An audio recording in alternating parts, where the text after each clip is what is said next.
Today, we journey into one of Dark Souls' most infamous locations, Blighttown.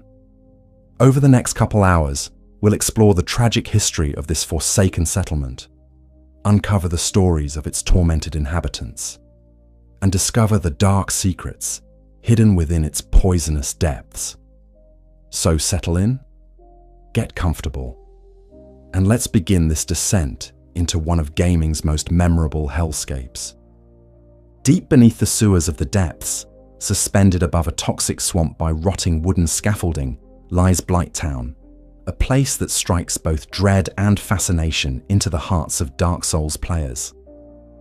This ramshackle settlement, built from crude planks and rickety ladders, tells one of the most haunting stories in all of Lordran. It is a place of exile and desperation, where the unwanted and diseased sought refuge in the shadows, only to find themselves trapped in an even worse fate. Chapter 1. The Architecture of Despair. Blighttown's very structure tells a story of improvisation born from desperation. The entire upper portion consists of interconnected bridges and scaffolding made from weathered wood, creating a precarious maze that stretches vertically through the darkness.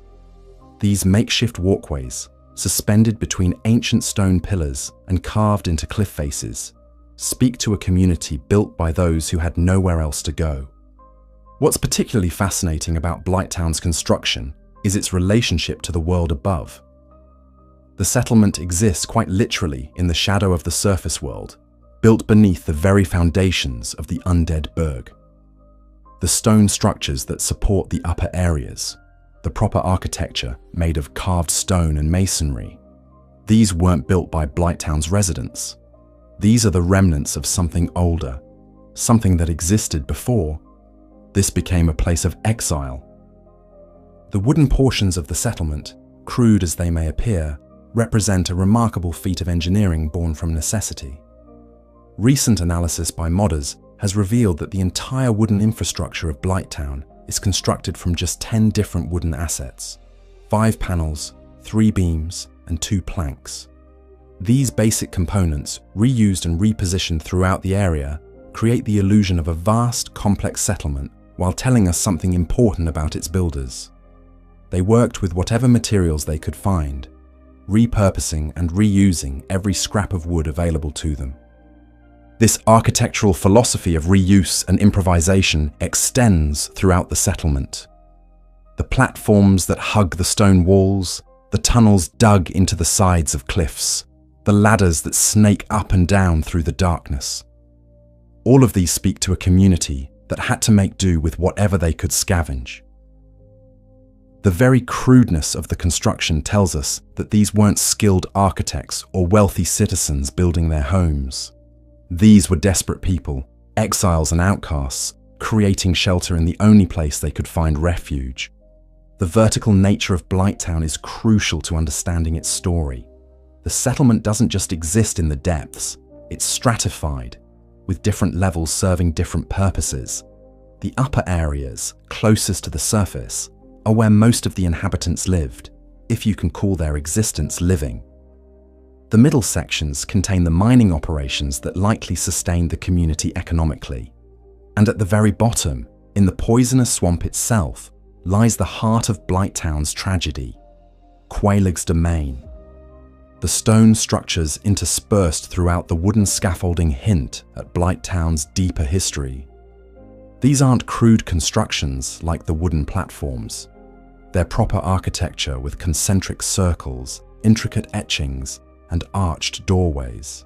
The style bears a striking resemblance to the architecture found in Lost Izar-Lith, suggesting that parts of Blighttown may have once been connected to or part of that ancient city, before the Witch of Izar-Lith's catastrophic experiment transformed everything. The aqueducts that drain water from the depths above into Blighttown tell another part of this story. The settlement became not just a place of exile, but a literal dumping ground for the waste and runoff from the areas above. The poisonous swamp at the bottom isn't just a natural formation. It's the result of decades or centuries of contaminated water flowing down from the sewers above, creating a toxic environment that mirrors the social contamination of its inhabitants. The presence of mining equipment throughout the area, pickaxes carried by some inhabitants, tunnels carved into the cliff faces, platforms positioned for resource extraction, suggests that Blighttown served an important economic function, despite being a place of exile. The slugs that inhabit the area drop titanite, and there's speculation that Blighttown may have been where titanite was first discovered, or primarily mined in Lordran. This would explain why such a forsaken place was allowed to exist at all. It served the kingdom's needs, even as its inhabitants were treated as expendable. The water wheel elevators represent perhaps the most ambitious engineering projects in Blighttown. These massive wooden constructions, operated by flowing water, allow vertical transportation through the settlement's many levels. They're remarkable achievements considering the limited resources and crude construction methods available to Blighttown's builders. The fact that they're still functional after what must be decades or centuries of neglect speaks to both their solid construction and the ingenuity of their creators. The spider webs that cover much of the lower areas of Blighttown weren't always there. These are a more recent addition to the settlement's architecture, created after the daughters of the Witch of Izar Lith took up residence in the area. The webs serve both practical and symbolic purposes. They provide additional structural support to the aging scaffolding, while also marking the territory of Blighttown's new rulers. What strikes many visitors to Blighttown is how the settlement seems to exist in its own isolated bubble. Despite being connected to both the depths above and the demon ruins below, there's a sense of complete separation from the outside world. The inhabitants have created their own insular community, with its own customs, its own economy, and its own tragic hierarchy. The architecture reinforces this isolation. Once you descend into Blighttown, leaving becomes a significant challenge, both practically and psychologically. The bonfires scattered throughout the settlement serve as rare beacons of hope in an otherwise oppressive environment. Their placement tells us about the paths most commonly traveled by inhabitants and the areas deemed important enough to warrant these precious sources of light and warmth. The bonfire hidden in the tunnel near the swamp, in particular, suggests secret routes and hidden communities within the larger settlement. The lighting, or lack thereof, in Blighttown is another crucial element of its architecture. The settlement exists in perpetual twilight, with only scattered torch flames and the occasional glow from above providing illumination. This darkness isn't just atmospheric, it's functional. It hides the settlement from the surface world and provides cover for its inhabitants' activities. The darkness also reflects the psychological state of the community. These are people who have been forgotten by the world above, living in the shadows both literally and figuratively. As we examine Blighttown's architecture, we see a story of human resilience in the face of abandonment. These crude wooden platforms and rickety ladders represent the triumph of the human spirit over despair. Even in the most hopeless circumstances, people found ways to build, to create homes, and to form communities. The fact that the settlement not only survived, but functioned for what must have been many years, tells us something profound about the strength and ingenuity of the human spirit. Chapter 2. A Haven for the Unwanted.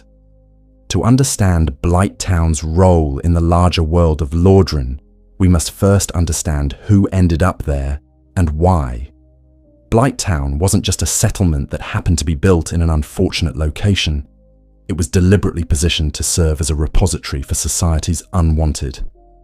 The very name suggests its purpose: a town for the blighted, the cursed, the diseased, and the damned.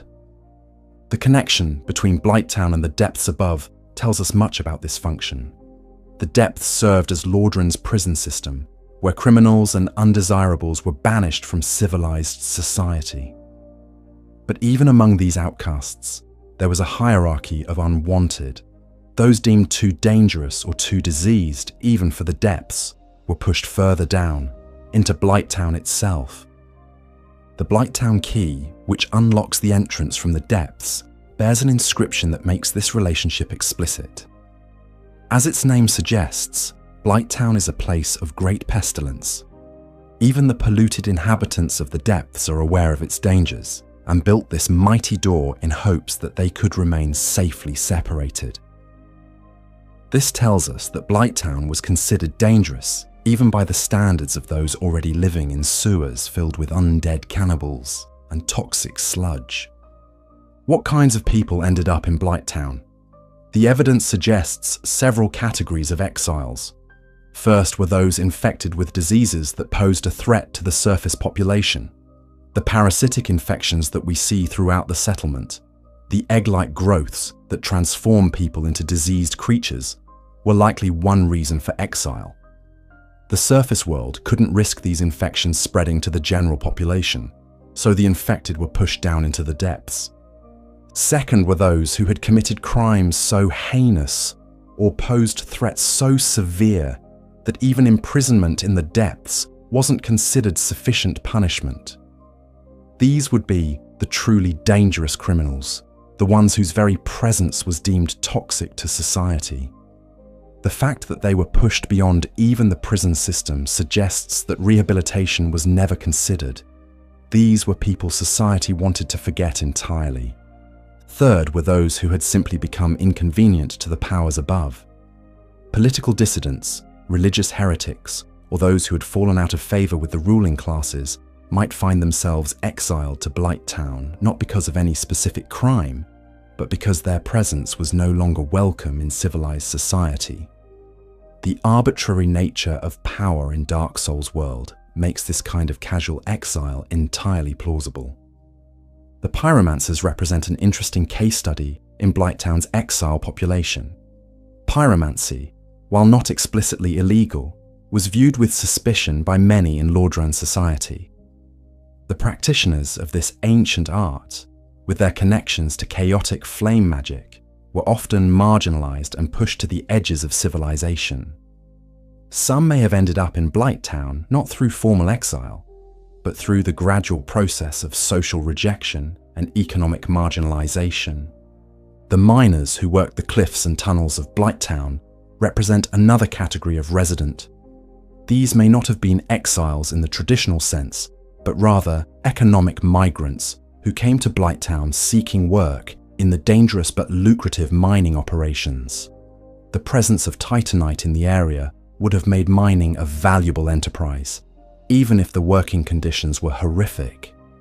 These miners, over time, may have become trapped in Blighttown by circumstance, unable to afford leaving, gradually succumbing to the diseases and mutations that plagued the settlement. The undead who found their way to Blighttown face a particularly cruel irony. The curse of undeath, while making them unwelcome in normal society, also makes them ideal for the dangerous work that Blighttown required. Undead miners don't need to worry about cave-ins killing them permanently. Undead workers can toil in poisonous environments without the risk of death that living workers would face. But this practical advantage comes at the cost of being trapped in an eternal existence of drudgery and suffering. The transformation of Blighttown's inhabitants over time tells another part of this story. The infested barbarians that now populate the settlement weren't always the hulking, club-wielding creatures we encounter.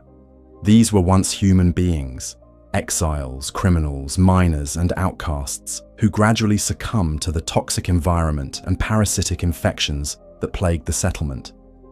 The transformation isn't just physical, it's psychological and social as well. The process of becoming an infested barbarian seems to follow a tragic pattern. First, the newly arrived exile or refugee would struggle to maintain their humanity while adapting to Blighttown's harsh conditions. They would build shelters, form relationships, and try to create some semblance of normal life in abnormal circumstances. But the constant exposure to toxins, disease, and despair would gradually wear down their physical and mental health. As the transformation progressed, the individual would begin to lose their human characteristics. Their skin would take on a sickly pallor, their size would increase unnaturally, and their behavior would become more aggressive and less rational. The crude clubs they carry suggest a regression to primitive tool use, abandoning the more sophisticated implements they might have used in their previous lives. The final stage of this transformation results in the creatures we encounter, barely human beings driven by basic instincts, wielding primitive weapons and showing little sign of their former selves. They retain enough intelligence to use tools and coordinate simple attacks, but their capacity for complex thought, emotion, and social interaction has been largely destroyed by their circumstances. This transformation process serves as a metaphor for what exile and abandonment can do to the human spirit. Blighttown doesn't just house society's unwanted, it gradually strips away their humanity, turning them into the very monsters that society feared they were. It's a self-fulfilling prophecy of the cruelest kind, people sent away for being dangerous or diseased actually becoming dangerous and diseased as a result of their treatment. The few inhabitants who retain their humanity, like Angie and the other egg carriers, represent those who found ways to resist this degradation, often by finding purpose in serving others or by maintaining some connection to the world beyond Blighttown. Their stories, which we'll explore in detail later, show that even in the most hopeless circumstances, some spark of humanity can survive. The economics of exile that brought people to Blighttown also created the settlement's unique social structure. Unlike normal communities that develop organically around shared interests or geographical advantages, Blighttown was formed by people who had nothing in common except their rejection by society. This created a community bound not by shared values or goals, but by shared trauma and abandonment. The arrival of the Daughters of Chaos changed Blighttown's role as a refuge for the unwanted. When Quelaag and her sister took up residence in the settlement, they brought with them their own followers and servants, people who chose to serve them rather than being exiled to Blighttown by others. This created a new dynamic in the settlement, with some inhabitants serving by choice, while others remained trapped by circumstance. The tragic irony of Blighttown is that it became exactly what the surface world claimed it was, a place of disease, violence, and inhumanity. But this wasn't because the people sent there were inherently evil or dangerous. It was because the conditions they were forced to live in gradually stripped away their humanity, creating the very monsters that society had imagined them to be. In pushing its unwanted citizens into Blighttown, Lordran didn't solve its problems. It created new and worse ones. Chapter 3: The Remnants of Industry and Signs of Labour. While Blighttown is primarily known as a place of exile and decay, scattered evidence throughout the settlement suggests it may have once served economic purposes beyond simply containing society's unwanted. The presence of certain tools and the abundance of valuable materials point to possible industrial activity in the area's past. The most direct evidence comes from the infested barbarians themselves. Some carry pickaxes rather than conventional weapons. These mining tools, worn and crude, suggest that at least some of the settlement's inhabitants were once engaged in extractive labour. The platforms that extend from stone walls into the cliff faces could have provided access to mining sites, though the original purpose of these structures remains unclear. The slugs that inhabit the poisonous swamp present an intriguing connection to Lordran's mineral wealth. These creatures consistently drop various grades of titanite when killed, from green titanite shards to the more valuable large titanite shards. This abundance suggests either that the swamp is naturally rich in titanite deposits, or that these creatures have adapted to concentrate the mineral in their bodies over time. A scholarly interpretation would note that the titanite chunk description mentions the discovery of chunks in Lordran, implying that titanite was found somewhere within the kingdom. While we cannot definitively say Blighttown was this location, the presence of titanite dropping creatures and mining tools creates a circumstantial case for some form of extractive industry having operated here. The water wheel elevators that provide vertical transportation through the settlement represent significant engineering achievements, suggesting that Blighttown once warranted substantial infrastructure investment. Whether this was for mining, transportation, or other purposes remains unclear, but the complexity of these mechanical systems indicates the settlement held greater importance in its past. The aqueducts that drain water from the depths above served practical purposes, though they also contributed to the area's contamination. The water provided both basic needs and mechanical power for the wheel systems, though the toxic runoff from the sewers above gradually poisoned the entire area. It's worth noting that any large-scale economic activity would have required a disposable workforce, people who could be exposed to dangerous conditions without concern from the authorities. The exile population of Blighttown, particularly undead inhabitants who could survive normally fatal accidents, would have been ideal for such hazardous work. The decline of whatever economic activity once sustained Blighttown seems to have coincided with the arrival of the Daughters of Chaos, who brought their own priorities and followers to the area. The focus shifted from any previous industrial purpose to serving the needs of these new rulers, leaving the settlement's original economic foundations to crumble. The social hierarchy that developed in Blighttown was largely based on role in the mining operations. The infested barbarians, despite their degraded state, were the primary workforce, strong, resilient, and capable of the heavy labor required for ore extraction. The smaller, more agile inhabitants would have served as tunnel workers, following narrow veins of ore into dangerous spaces where larger workers couldn't go. The few who retained their intelligence and human appearance would have served as overseers, managers, and specialized workers. The weapons and tools we find throughout Blighttown tell us about the working conditions in the mines. The large clubs carried by the infested barbarians aren't just crude weapons. They're modified mining tools, hammers, and picks that have been adapted for both work and combat.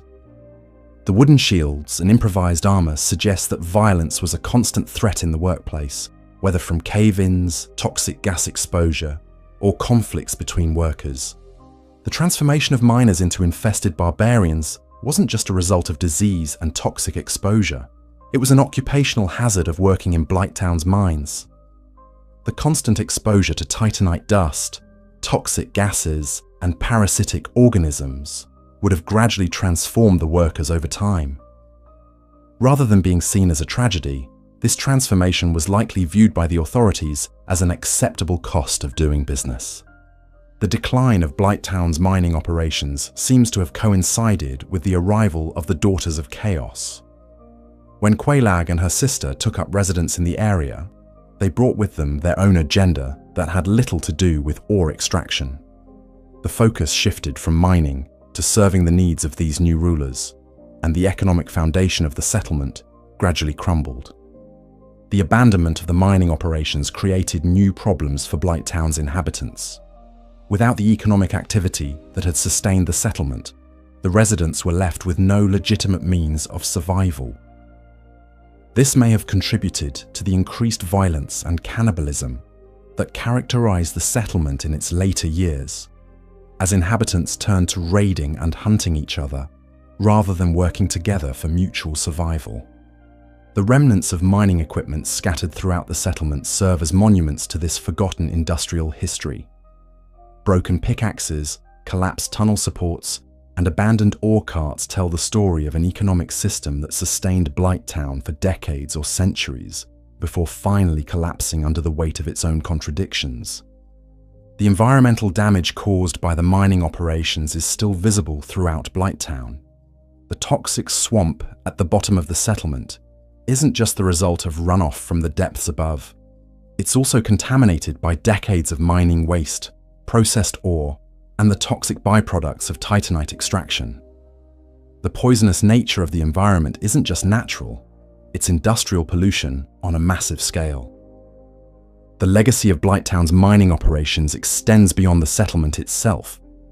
The titanite extracted from these dangerous mines would have been used to create weapons and armor throughout Lordran.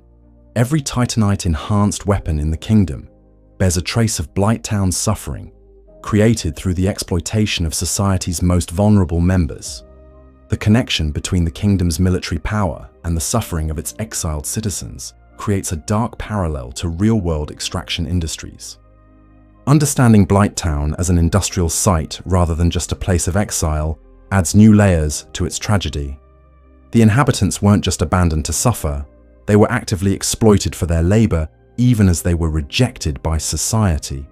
Their transformation into monsters wasn't just the result of disease and despair, it was an industrial accident on a massive scale, the predictable result of unsafe working conditions and toxic exposure.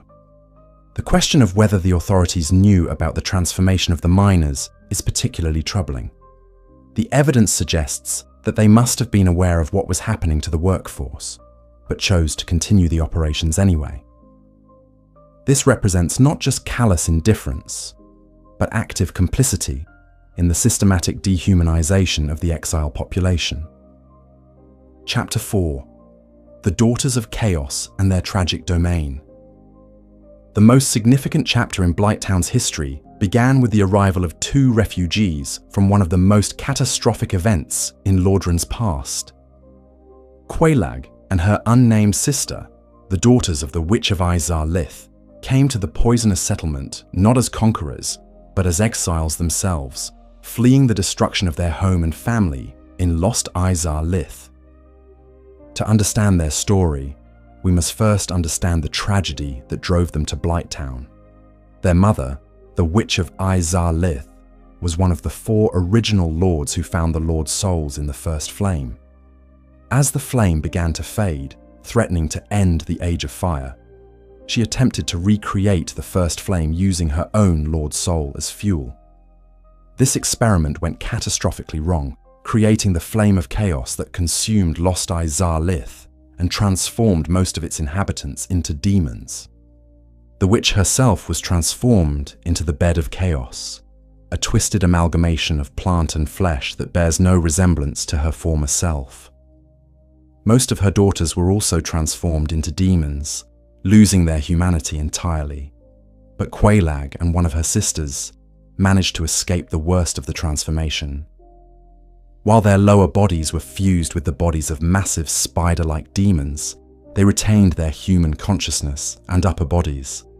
This partial transformation was both a blessing and a curse. They had retained enough of their humanity to feel horror at what they had become and grief for what they had lost. But they had also gained enough demonic power to survive in environments that would kill normal humans. This made them perfectly suited for life in Blighttown, where survival required both resilience and the ability to thrive in toxic conditions. When the sisters arrived in Blighttown, they didn't come alone. They brought with them a retinue of followers and servants who had escaped the destruction of lost Izar-Lith. These survivors, grateful to their former rulers for leading them to safety, willingly served the sisters in their new home. But these servants carried with them a terrible affliction, parasitic eggs that had been spawned by the chaos flame. The egg infection represented a new form of suffering that had emerged from the witch's failed experiment. The parasites would grow within their hosts, gradually transforming them into grotesque creatures while keeping them alive to suffer through the process. The hosts would develop egg-like growths across their bodies, and their minds would be gradually consumed by the parasite's influence.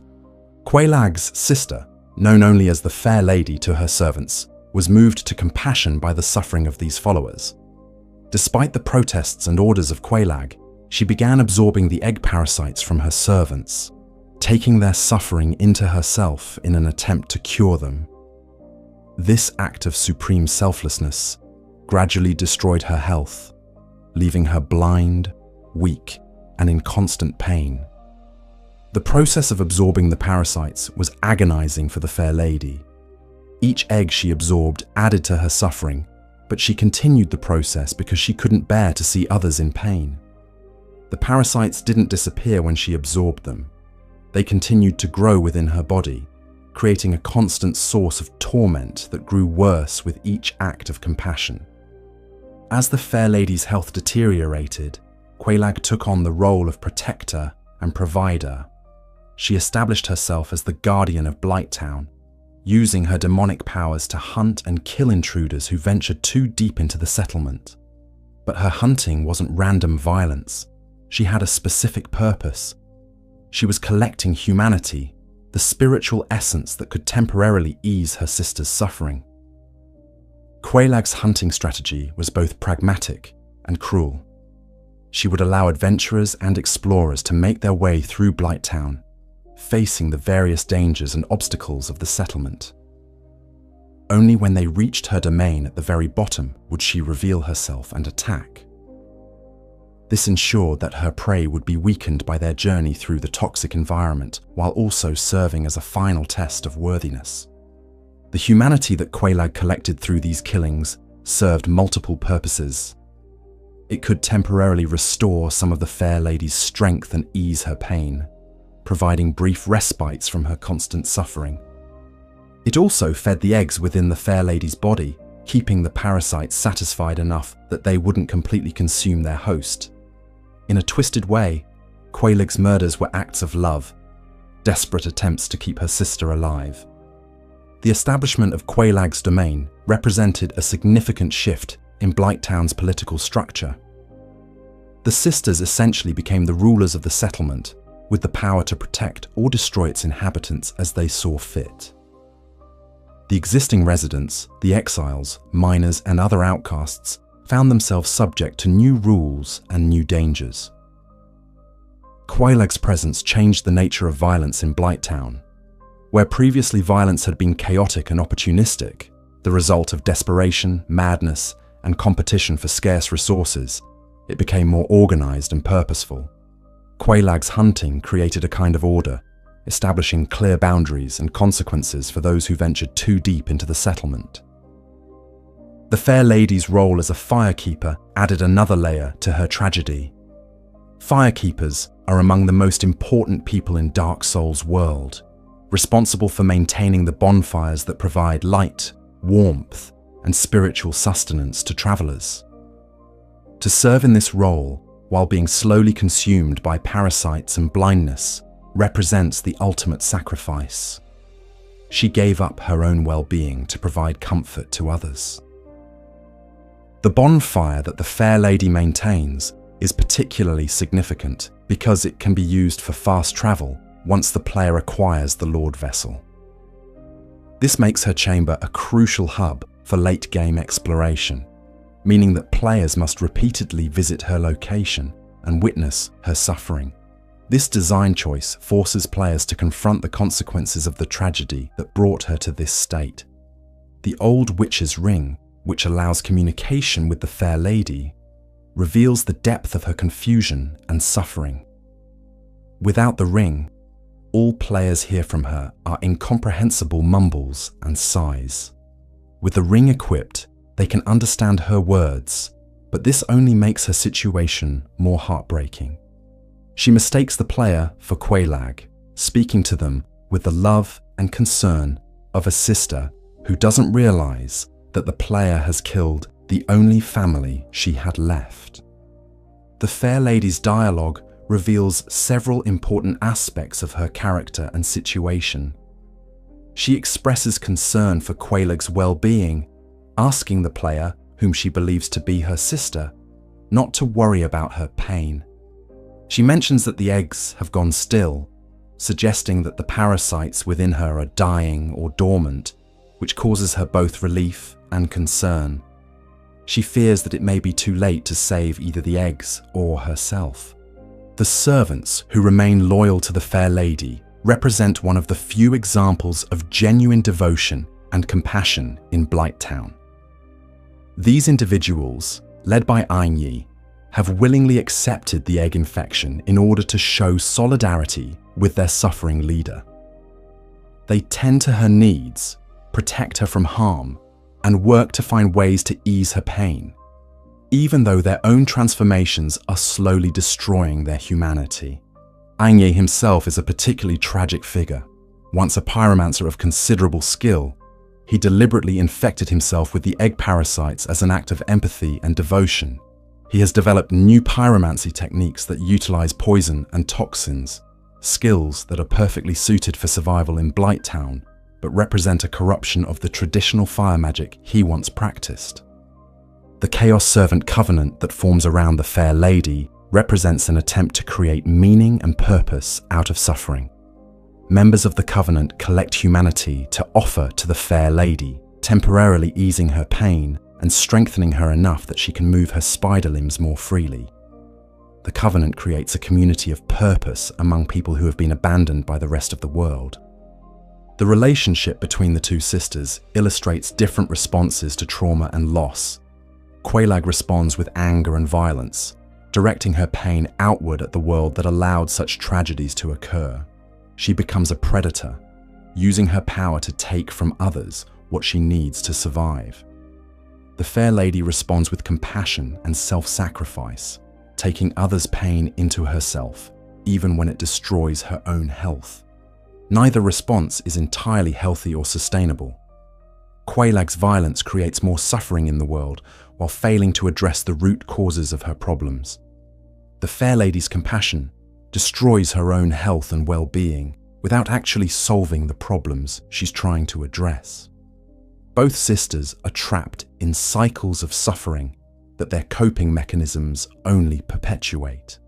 The tragedy of the sisters extends beyond their personal suffering to encompass the entire community that formed around them. The servants who chose to follow them into exile found themselves trapped in a cycle of devotion and degradation. The existing inhabitants of Blighttown found themselves subject to new forms of violence and exploitation. The settlement became both more organized and more dangerous under their rule. The spider webs that cover much of Quelaag's domain serve both practical and symbolic purposes. They provide structural support for the aging architecture, while also creating a sense of being trapped and ensnared. The webs represent the way that the sisters' tragedy has entangled everyone around them, creating a community bound together by shared suffering rather than shared hope.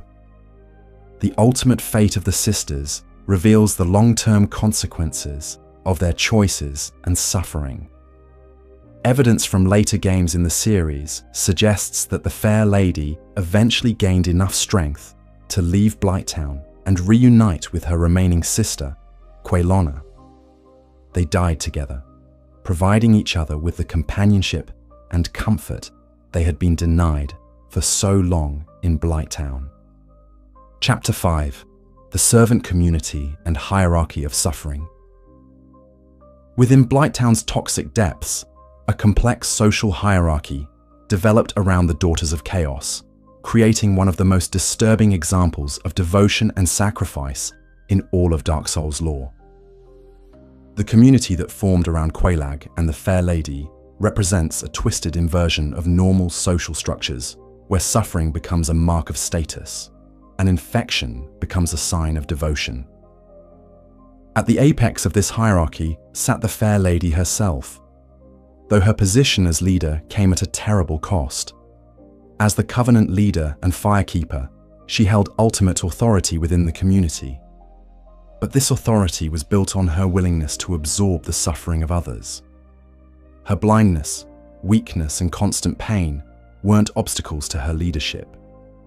They were the very foundation of it. Her subjects venerated her precisely because she had taken their afflictions upon herself.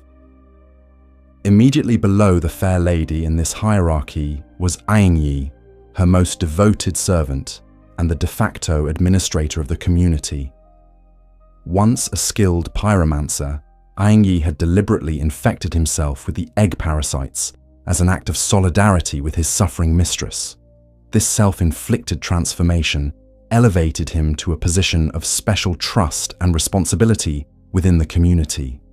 Aing's role extended far beyond simple servitude. He served as the gatekeeper to the Fair Lady's chamber, determining who could and couldn't approach her.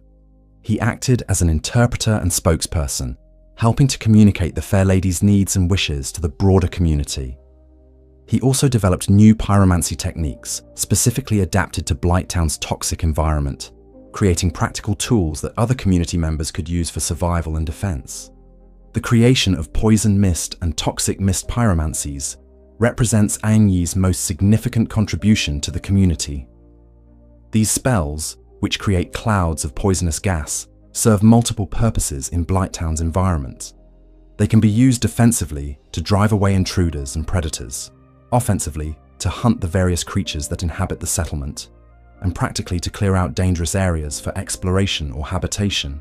The egg-infected servants who made up the core of the community occupied a special status within Blighttown's hierarchy. Their visible infections marked them as chosen ones, individuals who had accepted the Fair Lady's gift of shared suffering. Unlike the other inhabitants of Blighttown, who had been forced into their circumstances, these servants had made a conscious choice to join their leader in her affliction. The egg infection itself created a form of spiritual communion among the servants. The parasites growing within their bodies connected them to the Fair Lady's suffering in a direct physical way. They could feel a portion of her pain, understand her sacrifice on a visceral level, and share in the burden she'd taken upon herself. This shared suffering created bonds between the servants that went beyond normal loyalty or friendship. The physical transformation that accompanied the egg infection served multiple purposes within the community's social structure. The grotesque appearance of the infected servants marked them clearly as different from normal humans, creating a visible barrier between them and the outside world. This transformation was irreversible, meaning that once someone chose to join the Fair Lady's inner circle, they could never return to normal society. The egg carriers developed their own customs and rituals around their condition. They would gather in small groups to share experiences of their transformation, offer each other comfort during particularly painful episodes, and work together to tend to the Fair Lady's needs. These gatherings created a sense of community and mutual support that was rare in Blighttown's generally harsh environment. The non-infected inhabitants of Blighttown occupied various positions in the settlement's hierarchy, depending on their usefulness to the Daughters of Chaos. The infested barbarians, despite their degraded state, served as guards and manual laborers. Their strength and resilience made them valuable for heavy work and defense, even though their intelligence had been compromised by their transformation. The relationship between the infected and non-infected residents was complex and often tense. The egg carriers viewed themselves as spiritually superior, having chosen to share in the Fair Lady's suffering, while the other inhabitants often resented this attitude. The non-infected residents had their own struggles with transformation and degradation, but these changes had been forced upon them rather than chosen. Some inhabitants of Blighttown existed outside this formal hierarchy altogether. The various mutated creatures that inhabited the settlement, the giant mosquitoes, the fire-breathing dogs, and the toxic slugs, had once been human, but had transformed so completely that they were no longer part of any social structure. They represented the ultimate fate that awaited many of Blighttown's residents if they couldn't find meaning or purpose within the community. The economic relationships within this servant community were based on service and sacrifice rather than traditional exchange. The egg carriers didn't work for wages or trade goods. They labored out of devotion to the Fair Lady and commitment to their shared cause. This created a form of religious economy where spiritual fulfillment replaced material compensation. The community's relationship with outsiders was carefully managed by this hierarchy. Ang Yi served as the primary contact point, determining whether visitors were worthy of approaching the Fair Lady or whether they should be turned away. This screening process protected the Fair Lady from unnecessary disturbance, while also ensuring that only those who could contribute meaningfully to the community's goals were allowed to join. The initiation process for new servants involved both practical and spiritual elements. Prospective members had to demonstrate their commitment to the Fair Lady's cause and their willingness to accept the egg infection.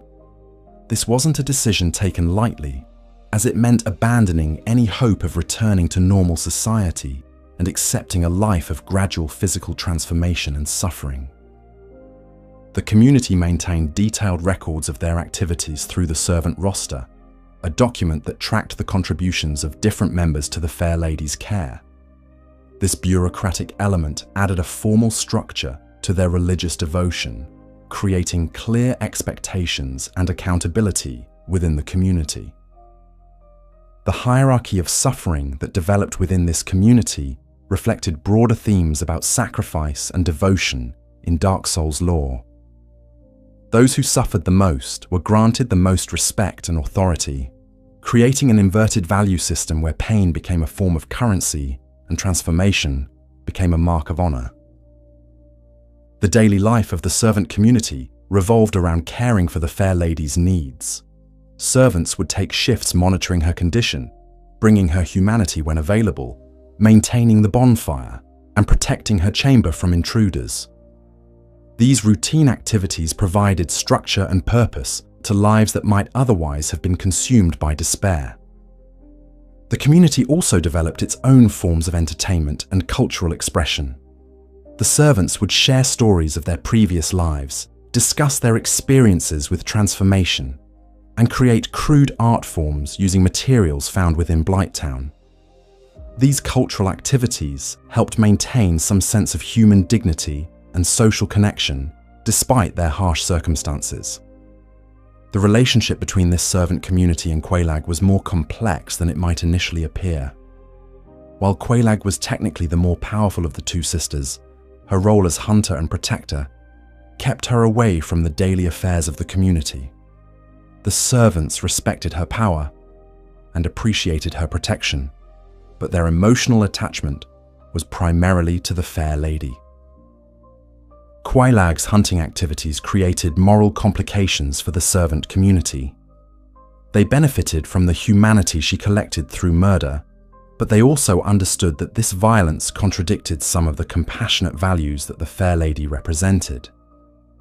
This created an unspoken tension within the community between practical necessity and moral ideals. The community's medical knowledge, developed through caring for the Fair Lady and managing their own transformations, made them valuable resources for other Blighttown inhabitants.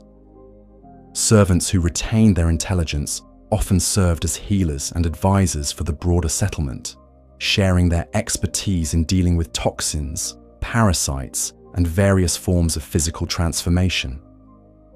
The religious aspects of the servant community extended beyond simple devotion to the Fair Lady. They developed their own theological understanding of suffering, transformation, and redemption that helped them make sense of their circumstances. This belief system provided psychological comfort and spiritual meaning to lives that were otherwise dominated by pain and degradation. The community's children, those infected servants who managed to reproduce, faced unique challenges within this hierarchy. Born into infection and suffering, they knew no other way of life, but they also inherited the full burden of their parents' choices. These children often became the most devoted servants, having no memories of normal human existence to make them question their circumstances. The gradual decline of the servant community reflects the unsustainable nature of their social structure. A hierarchy based on suffering and sacrifice inevitably leads to the destruction of its members, as there is no limit to how much pain and transformation the human body can endure. The community's commitment to shared suffering meant that they were slowly destroying themselves in service to their ideals. The arrival of the chosen undead disrupted this carefully maintained hierarchy in fundamental ways. As an outsider with the power to provide large quantities of humanity to the Fair Lady, the player character could accomplish in hours what the servants had been working toward for years. This created both hope for the Fair Lady's improvement and resentment among some servants who saw their sacrifices being rendered meaningless. The ultimate fate of the servant community remains ambiguous, but evidence suggests that most of them eventually succumbed to their transformations or were killed by the various dangers of Blighttown. Their devotion to the Fair Lady while admirable in its selflessness, ultimately led to their destruction rather than their salvation. Chapter 6. The Plague of Transformation. Perhaps the most horrifying aspect of life in Blighttown was the gradual transformation that awaited most of its inhabitants. The settlement seemed to exert a corrupting influence on anyone who spent too much time within its borders, slowly stripping away their humanity and replacing it with something monstrous and alien. The transformation process in Blighttown wasn't uniform. Different individuals underwent different types of changes depending on their exposure to various toxic elements, their physical constitution, and their psychological state. However, certain patterns emerge when we examine the various transformed creatures that populate the settlement. The infested barbarians represent the most common end result of prolonged exposure to Blighttown's environment. These hulking creatures, with their crude weapons and primitive behavior, were once human beings who gradually lost their intelligence, compassion, and social connections. The transformation appears to begin with physical changes: increased size and strength, changes in skin color and texture, and the development of more primitive facial features. As the physical transformation progressed, the cognitive changes would follow. The affected individuals would gradually lose the ability to use complex tools, engage in sophisticated communication, or form meaningful social relationships. Their behavior would become more aggressive and territorial, driven by basic survival instincts rather than higher reasoning or emotional connections. The final stage of transformation into an infested barbarian seems to involve a complete loss of individual identity. These creatures show no signs of remembering their previous lives or maintaining any personal relationships. They exist in a state of perpetual aggression and hunger, attacking anyone who enters their territory without regard for who they might be or what they might want. The weapons carried by infested barbarians tell part of this transformation story. The large clubs they wield aren't sophisticated weapons designed for combat. They're crude tools that require no skill or training to use effectively. Some still carry pickaxes, suggesting that these individuals were miners before their transformation, but they now use these tools as weapons rather than for their original purpose. The egg infection represents a different type of transformation, one that involves a parasitic organism rather than environmental toxins. The eggs that grow on infected individuals aren't just cosmetic changes. They represent foreign organisms that are gradually taking control of their host's body and mind. The infection begins with small growths that cause discomfort and pain, but over time, these develop into large, grotesque masses that can spawn new organisms. The psychological effects of egg infection appear to be quite different from the barbarian transformation. Rather than losing intelligence and becoming more aggressive, egg-infected individuals often become more passive and compliant. They develop an intense loyalty to the Fair Lady and a willingness to sacrifice themselves for her benefit. This suggests that the parasites may be influencing their host's behavior in specific ways that benefit the overall infection. The relationship between the egg parasites and their hosts is complex and not entirely understood. The organisms seem to provide some benefits to their hosts. Infected individuals show increased resistance to toxins and diseases, and they can survive in environments that would kill normal humans. However, these benefits come at the cost of gradual loss of autonomy and eventual death. The reproductive cycle of the egg parasites adds another layer of horror to the infection. When an infected individual dies, the eggs can hatch and release small worm-like creatures that immediately seek out new hosts. This means that death doesn't end the infection. It actually spreads it to others. The only way to prevent this spread is to destroy the eggs before they can hatch, but this often requires killing the infected individual. Some inhabitants of Blighttown underwent transformations that were so complete that they could no longer be considered human in any meaningful sense.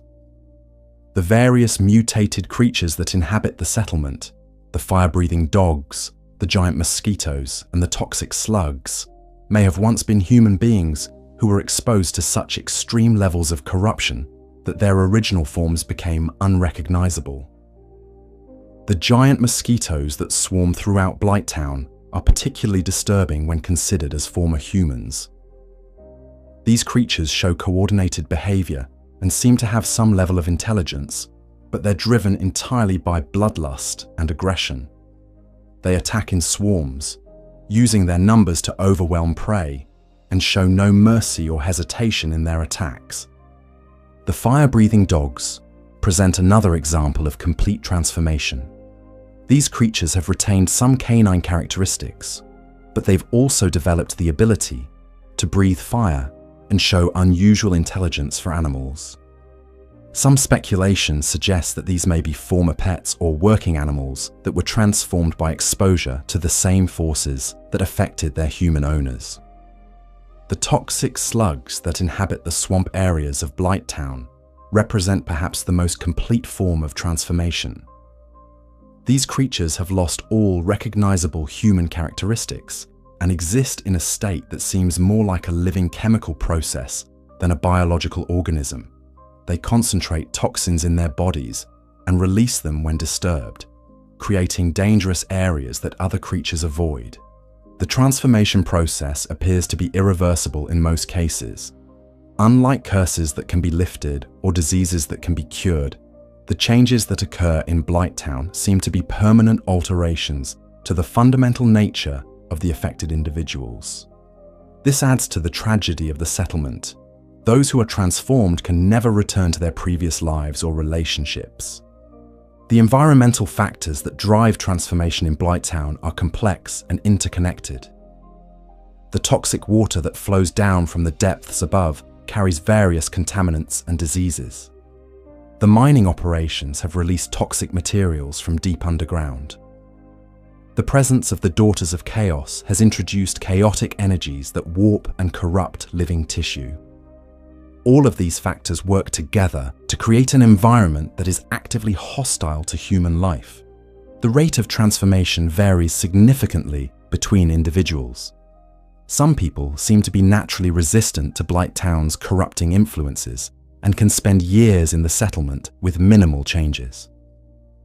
Others begin transforming almost immediately upon arrival, suggesting that certain genetic or spiritual factors may influence susceptibility to corruption. Children born in Blighttown face unique challenges with regard to transformation. Exposure to corrupting influences from birth seems to create individuals who are adapted to the toxic environment, but may never develop normal human characteristics. These children often show signs of mutation from a very early age and may be unable to survive outside of Blighttown's unique environment. The social implications of transformation create additional psychological pressure for Blighttown's inhabitants. As individuals begin to change, they often become isolated from their friends and family members who are still human. This social rejection can accelerate psychological breakdown and make the transformation process more traumatic and complete. Some individuals in Blighttown seem to have found ways to slow or halt their transformation through various means. The use of certain medicines, magical protection, or spiritual practices may help maintain humanity in the face of corrupting influences.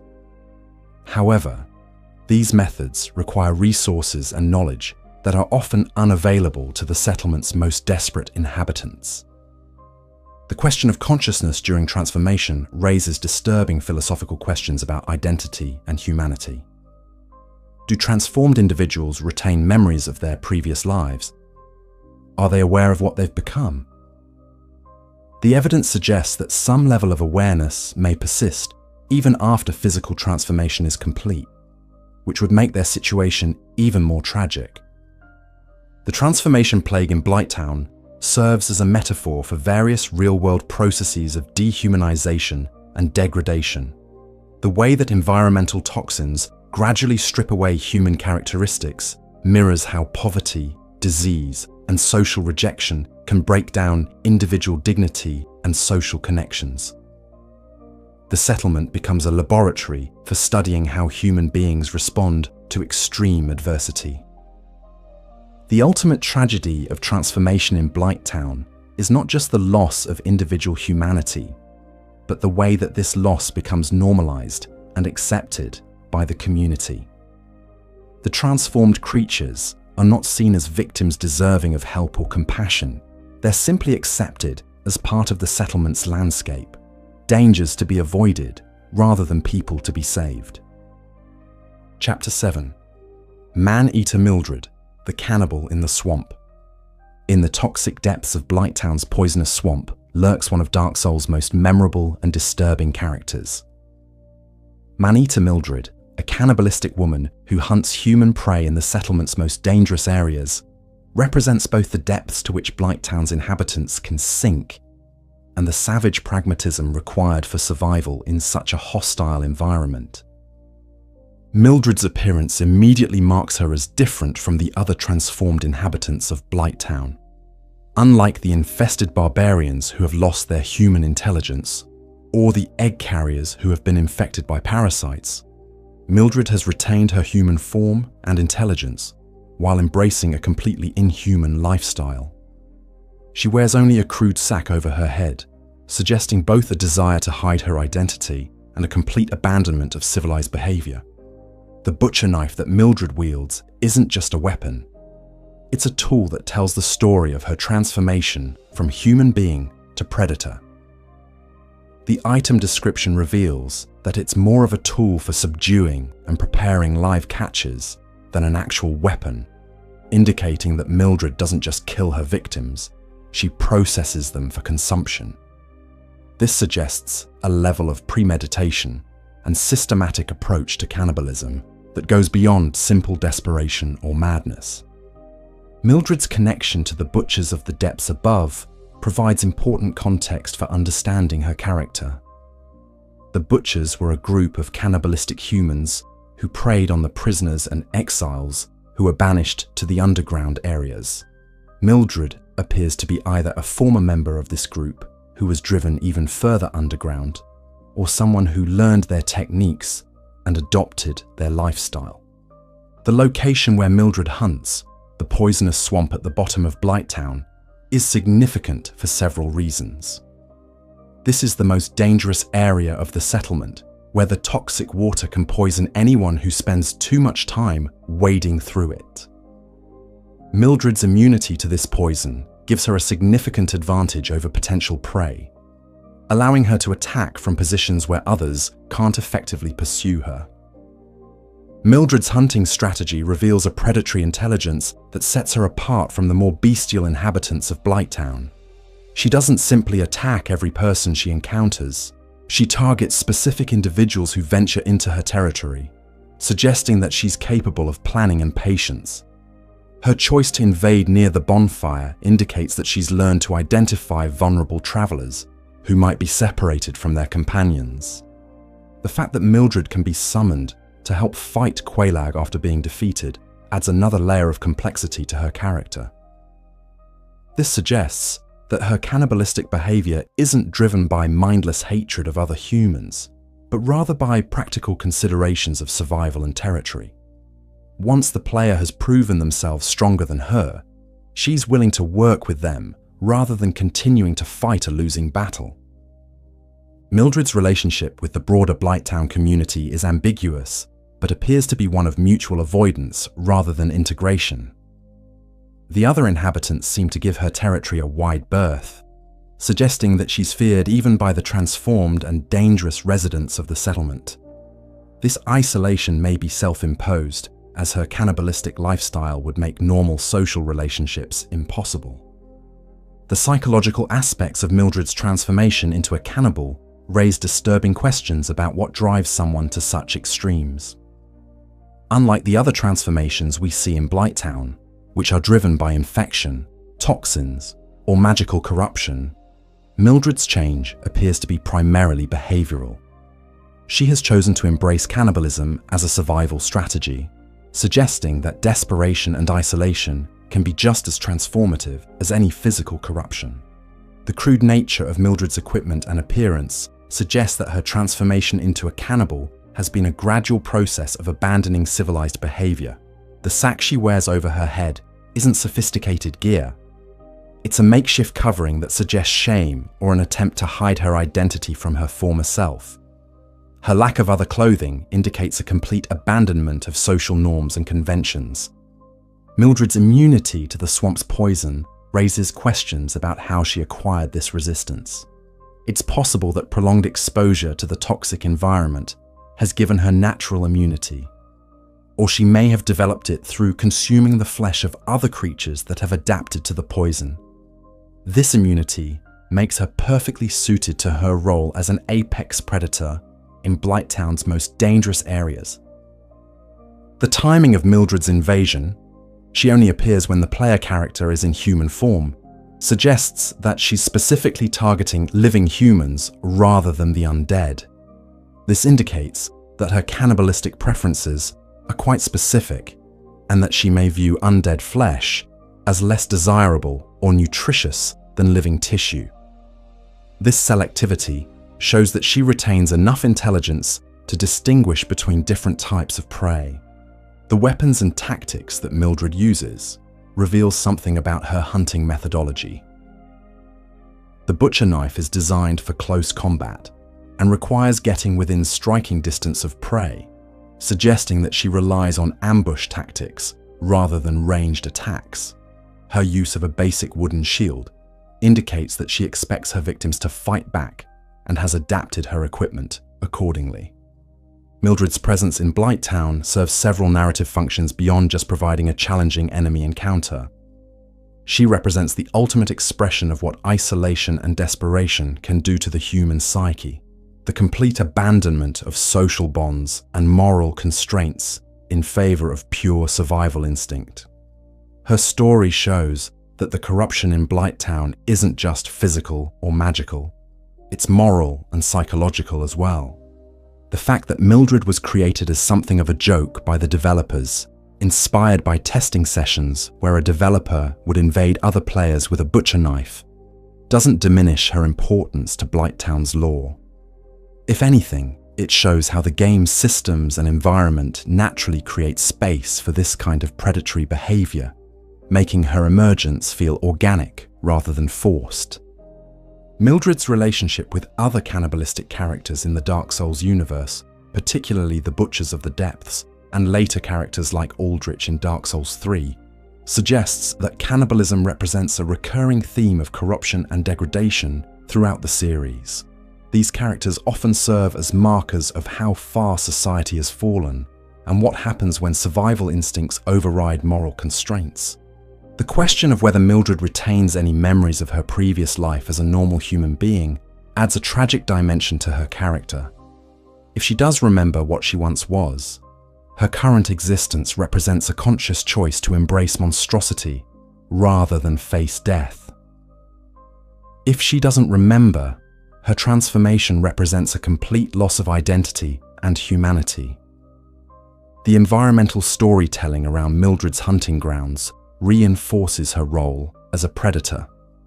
The corpses scattered throughout the swamp areas may be the remains of her previous victims, left as warnings to other potential prey, or simply discarded after she has taken what she needed. The placement of valuable items in dangerous locations may represent bait that she uses to lure victims into vulnerable positions. Mildred's story also highlights the theme of survival at any cost that runs throughout Blighttown's lore. In a settlement where disease, transformation, and violence are constant threats, those who are willing to embrace the most extreme survival strategies often last the longest. Mildred has found a niche as the settlement's apex predator, but at the cost of everything that once made her human. The tragic irony of Mildred's situation is that her successful adaptation to Blighttown's environment has made her perfectly suited to a place that represents the failure of human society.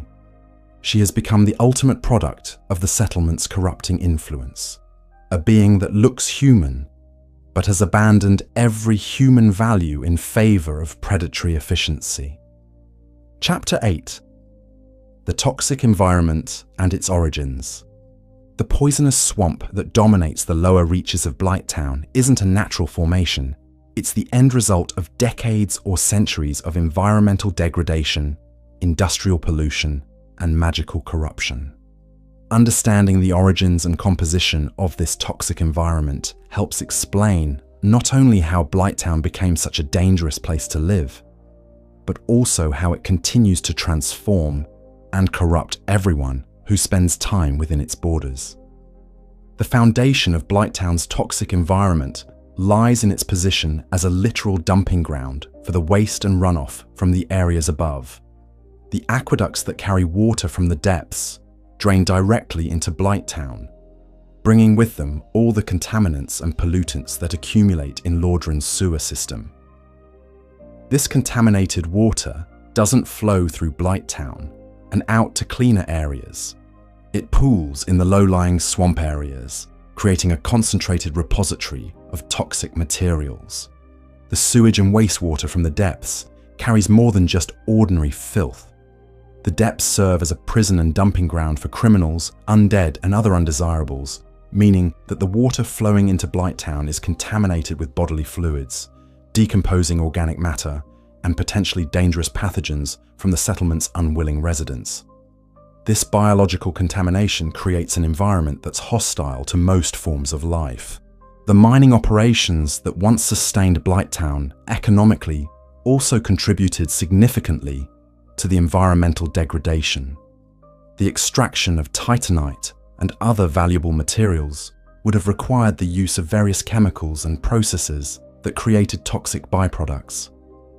These industrial wastes would have been dumped directly into the swamp areas, as there were no environmental regulations or waste disposal systems to prevent such pollution. The presence of titanite itself in the environment creates additional complications. Titanite isn't just a valuable crafting material. It's a magically active substance that can influence the properties of other materials around it. The dust and particles created by mining operations would have dispersed throughout Blighttown, creating an environment where every breath of air contains trace amounts of this transformative material. The arrival of the Daughters of Chaos added another layer of contamination to Blighttown's environment. The sisters brought with them energies and influences from the Chaos Flame that destroyed Lost Izar Lith, introducing elements of chaotic transformation that work on both physical and spiritual levels. These chaotic influences don't follow predictable patterns like chemical contamination. They create random mutations and transformations that can affect any living thing in unpredictable ways. The egg parasites that infect many of Blighttown's inhabitants represent a biological form of environmental contamination. These organisms don't just affect individual hosts. They create environmental changes that make the area more suitable for their own reproduction and survival. The parasites may release chemicals or pheromones that attract other organisms or alter the behavior of existing ones. The various mutated creatures that inhabit Blighttown both contribute to and result from the environmental degradation. The giant mosquitoes, fire-breathing dogs, and other transformed animals create new forms of biological waste and contamination. Their bodily fluids, waste products, and decomposing remains add to the toxic soup that characterizes the settlement's environment. The slugs that inhabit the swamp areas represent a particularly interesting case of environmental adaptation. These creatures have evolved to thrive in the toxic environment, concentrating various pollutants in their bodies and processing them through their biological systems. In some ways, they serve as natural filters, removing certain contaminants from the water while concentrating others in their tissues. The poisonous nature of the swamp water isn't uniform throughout the settlement. Some areas are more toxic than others, depending on proximity to drainage outlets, the presence of specific industrial sites, and the concentration of various biological and magical contaminants. This creates a complex environmental map where travelers must carefully choose their routes to minimize exposure to the worst areas. The interaction between different types of contamination creates emergent effects that are worse than any single pollutant would be alone. Chemical contamination weakens living organisms and makes them more susceptible to biological infections. Magical corruption alters the normal processes of healing and recovery, making it harder for organisms to adapt to chemical and biological threats. The result is a synergistic, toxic environment that's more dangerous than the sum of its parts. The air quality in Blighttown is almost as dangerous as the water. The constant evaporation from the toxic swamp creates an atmosphere filled with poisonous vapors and gases. The confined space of the settlement, with its limited air circulation, means that these vapors concentrate in dangerous levels. The various fires throughout the settlement may provide some relief by burning off certain contaminants, but they also create smoke and additional air pollution. The wooden structures that make up much of Blighttown's architecture have been thoroughly saturated with toxic materials over time. The constant exposure to contaminated water and air has made the very buildings toxic to touch. This creates additional health hazards for inhabitants and makes maintenance and construction work extremely dangerous. The lighting conditions in Blighttown contribute to the environmental health hazards in subtle ways. The perpetual twilight makes it difficult for inhabitants to synthesize vitamin D or maintain normal circadian rhythms. The limited visibility also makes it harder to identify and avoid the most dangerous areas of contamination, leading to increased exposure for unwary travelers. The temperature and humidity in Blighttown create ideal conditions for the growth of dangerous microorganisms. The warm, moist environment encourages the proliferation of bacteria, fungi, and parasites that can cause additional health problems for inhabitants. The stagnant water areas become breeding grounds for disease vectors like mosquitoes, creating additional routes for infection and contamination. The food chain in Blighttown has been completely disrupted by environmental contamination. The normal relationships between predator and prey species have broken down as organisms have been transformed or killed off by exposure to toxins. This creates an unstable ecosystem where survival often depends more on resistance to environmental hazards than on traditional biological advantages. The long-term effects of environmental exposure in Blighttown are cumulative and progressive. Inhabitants don't just face immediate health threats from toxic exposure, they also experience gradually worsening health problems over time as contamination builds up in their bodies. This makes it increasingly difficult for people to leave the settlement, even if they want to, as their bodies become adapted to the toxic environment and unable to function in cleaner areas. The psychological effects of living in such a contaminated environment are often overlooked but equally important. The constant exposure to toxins can affect brain chemistry and cognitive function, leading to depression, anxiety, and impaired decision-making. The knowledge that the environment is slowly killing you creates chronic stress that further compromises physical and mental health. Certain areas of Blighttown show signs of environmental recovery or stabilization, suggesting that the toxic contamination might not be entirely permanent. Areas with better water flow or air circulation tend to be less contaminated than stagnant zones. Some plant life has adapted to the toxic conditions and may actually help to process or neutralize certain contaminants. The environmental hazards in Blighttown create unique challenges for anyone trying to traverse or survive in the settlement. Standard protective equipment like armor and clothing provide little protection against chemical and magical contamination. Specialized knowledge about safe routes, protective measures, and treatment for exposure becomes essential for survival. The question of environmental remediation in Blighttown raises interesting possibilities about what might happen if the sources of contamination were eliminated, if the drainage from the depths were redirected, the mining operations permanently shut down, and the chaotic influences removed. Would the environment gradually recover? Or has the contamination become so entrenched that the settlement is permanently uninhabitable. Chapter 9. The Great Hollow's hidden connection. Beneath Blighttown's poisonous swamp, hidden behind an illusory wall and accessible only to the most determined explorers, lies the entrance to one of Dark Soul's most mysterious areas, the Great Hollow.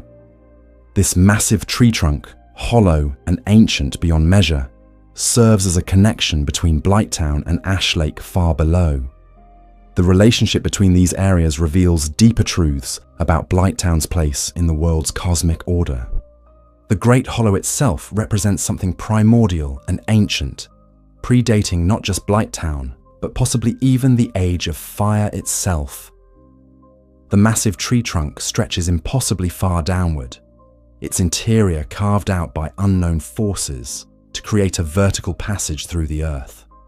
The scale of this structure dwarfs even Blighttown's impressive vertical architecture, suggesting that it was created by beings or forces far more powerful than the settlement's human inhabitants.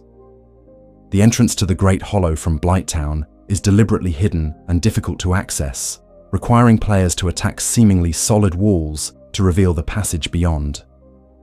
This concealment suggests that knowledge of the Great Hollow's existence was intentionally kept from Blighttown's general population, perhaps to prevent mass migration to what might be perceived as an escape route from the settlement's toxic environment. The creatures that inhabit the Great Hollow, primarily the curse frogs and various crystal formations, represent a different type of environmental hazard than those found in Blighttown proper. While Blighttown's dangers are primarily based on poison and physical transformation, the Great Hollow's threats are more subtle and spiritual, dealing with curses and magical corruption that affect the soul rather than just the body. The curse frogs that populate the Great Hollow's upper reaches are particularly significant in the context of Blighttown's story.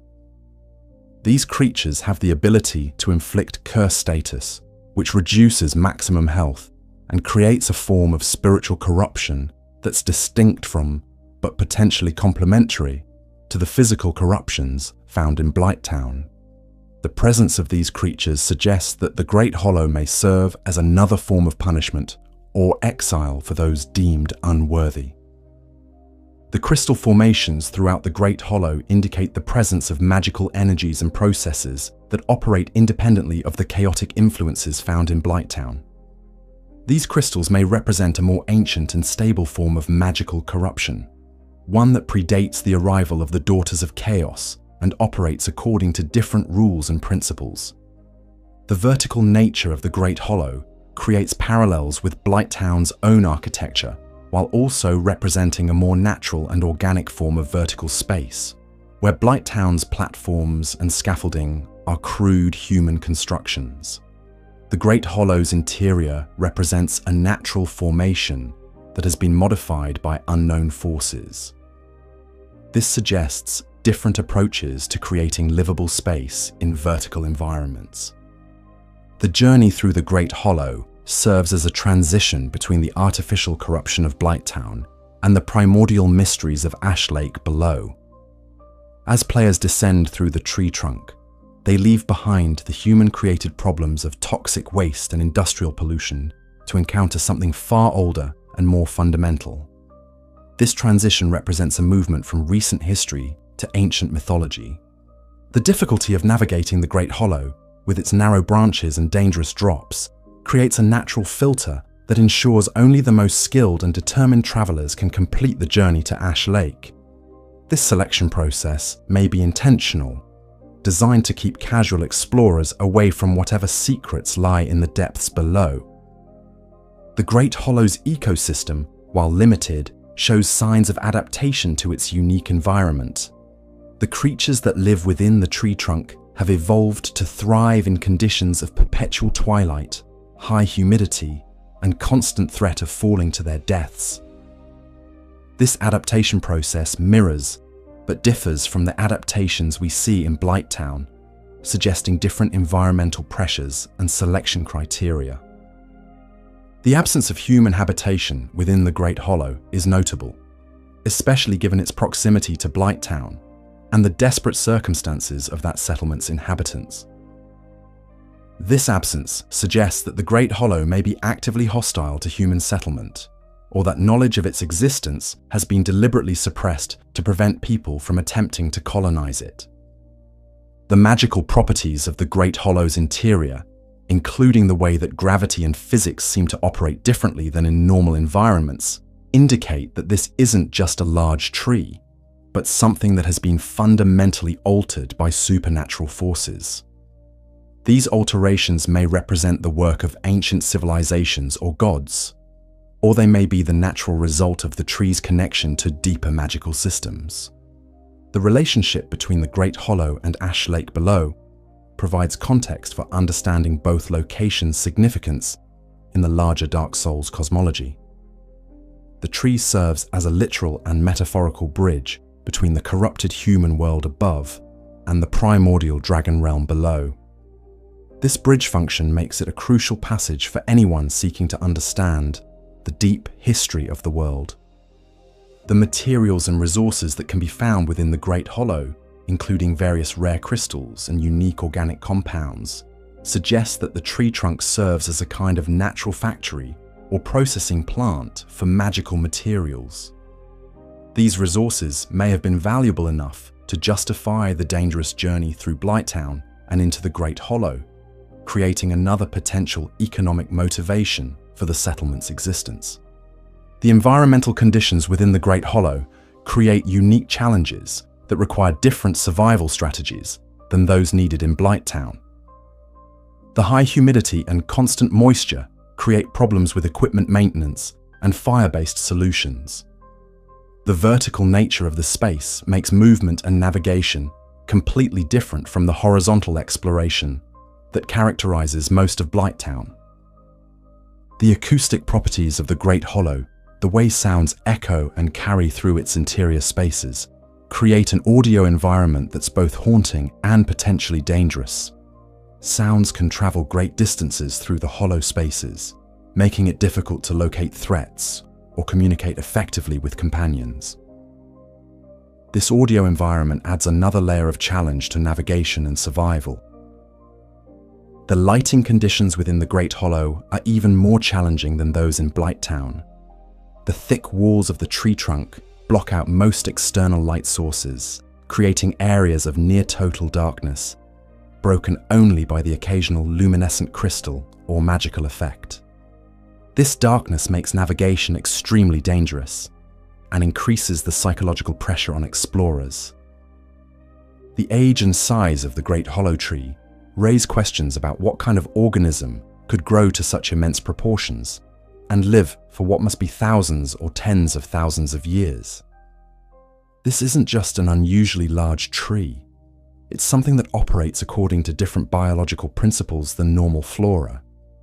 The tree may be sustained by magical energies rather than conventional photosynthesis and nutrient uptake, which would explain how it can survive in an environment with limited sunlight and soil quality. The connection between the Great Hollow and the broader ecosystem of Lordran suggests that this ancient tree may serve functions that extend far beyond simple transportation between levels.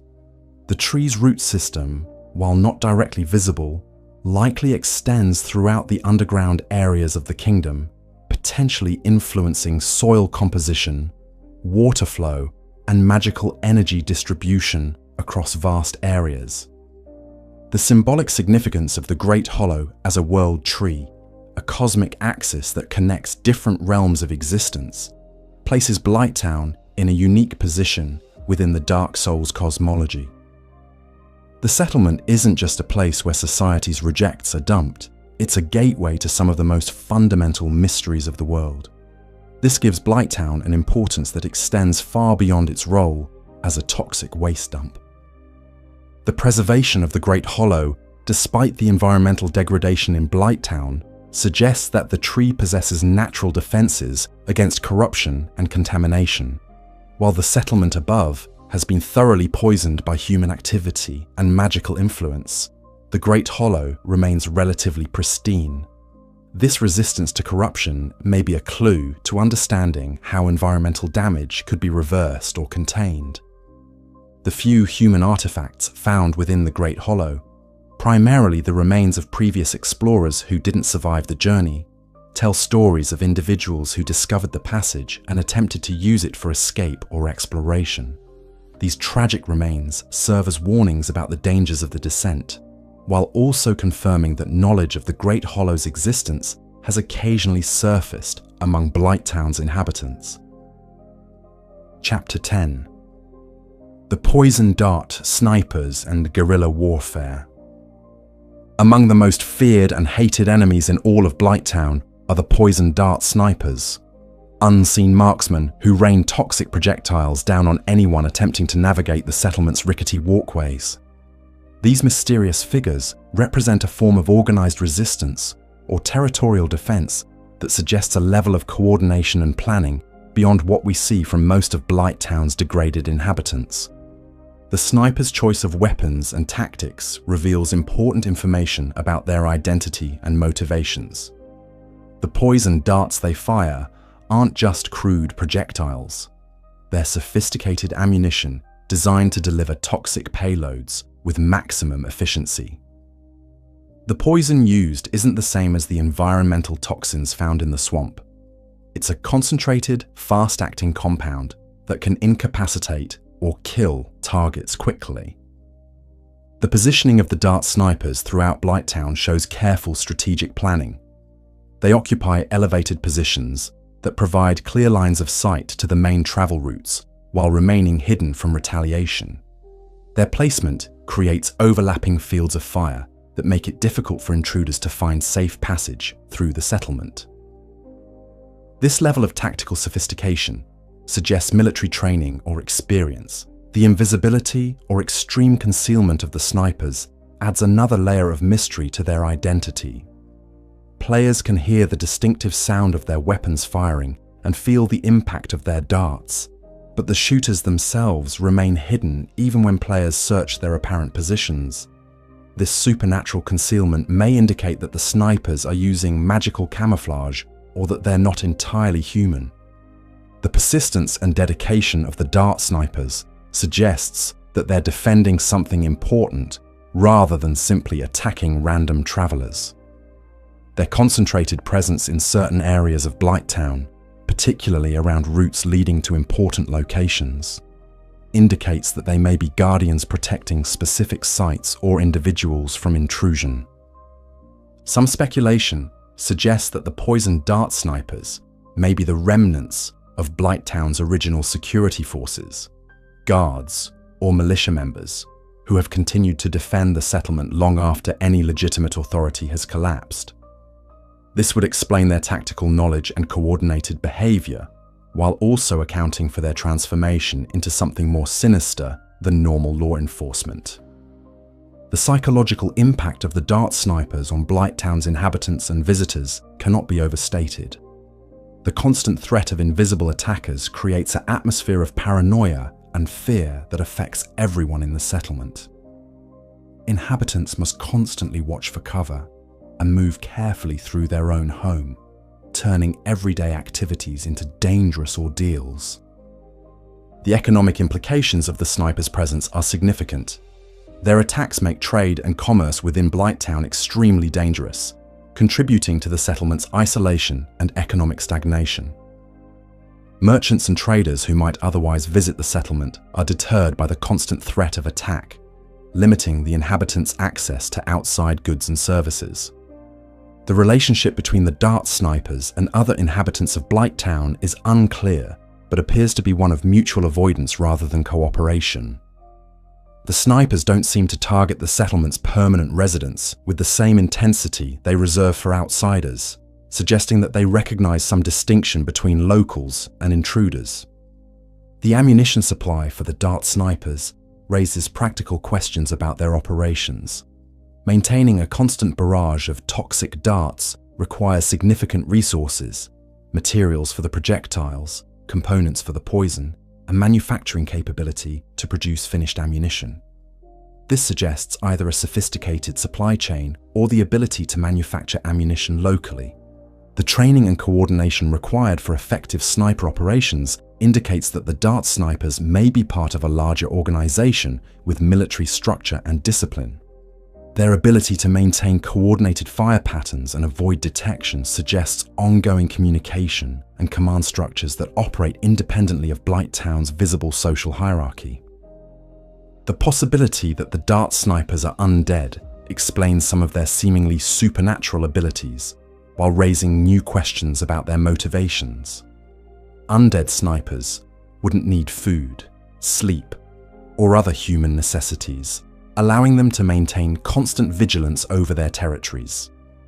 However, undead typically lose motivation and purpose over time, so their continued dedication to their defensive mission suggests either recent transformation or some external force maintaining their focus. The toxic nature of their ammunition connects the dart snipers to Blighttown's broader themes of poison and contamination. They're not just defending the settlement with conventional weapons, they're using the very toxins that define the area as tools of warfare. This suggests a deep familiarity with and adaptation to the poisonous environment.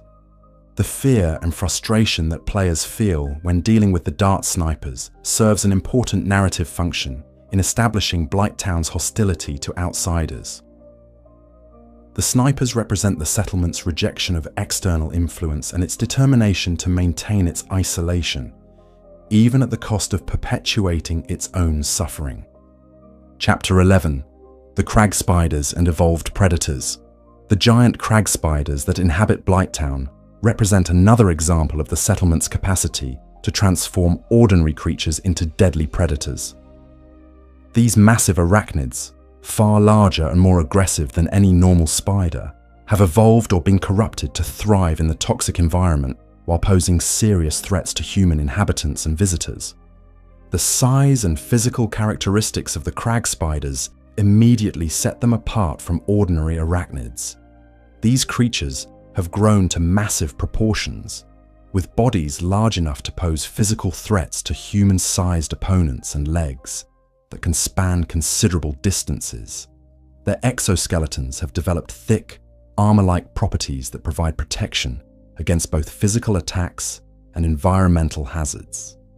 The coloration and markings on crag spiders suggest adaptation to Blighttown's specific environment. Their mottled, earthy coloring provides excellent camouflage against the settlement's wooden structures and stone walls, allowing them to ambush prey effectively. Some specimens show signs of toxic discoloration or unusual markings that may indicate exposure to the various contaminants present in the settlement. The behavioral patterns of crag spiders reveal intelligence levels that exceed those of normal spiders. These creatures demonstrate problem-solving abilities, tactical awareness, and social coordination that suggests either evolutionary advancement or magical enhancement.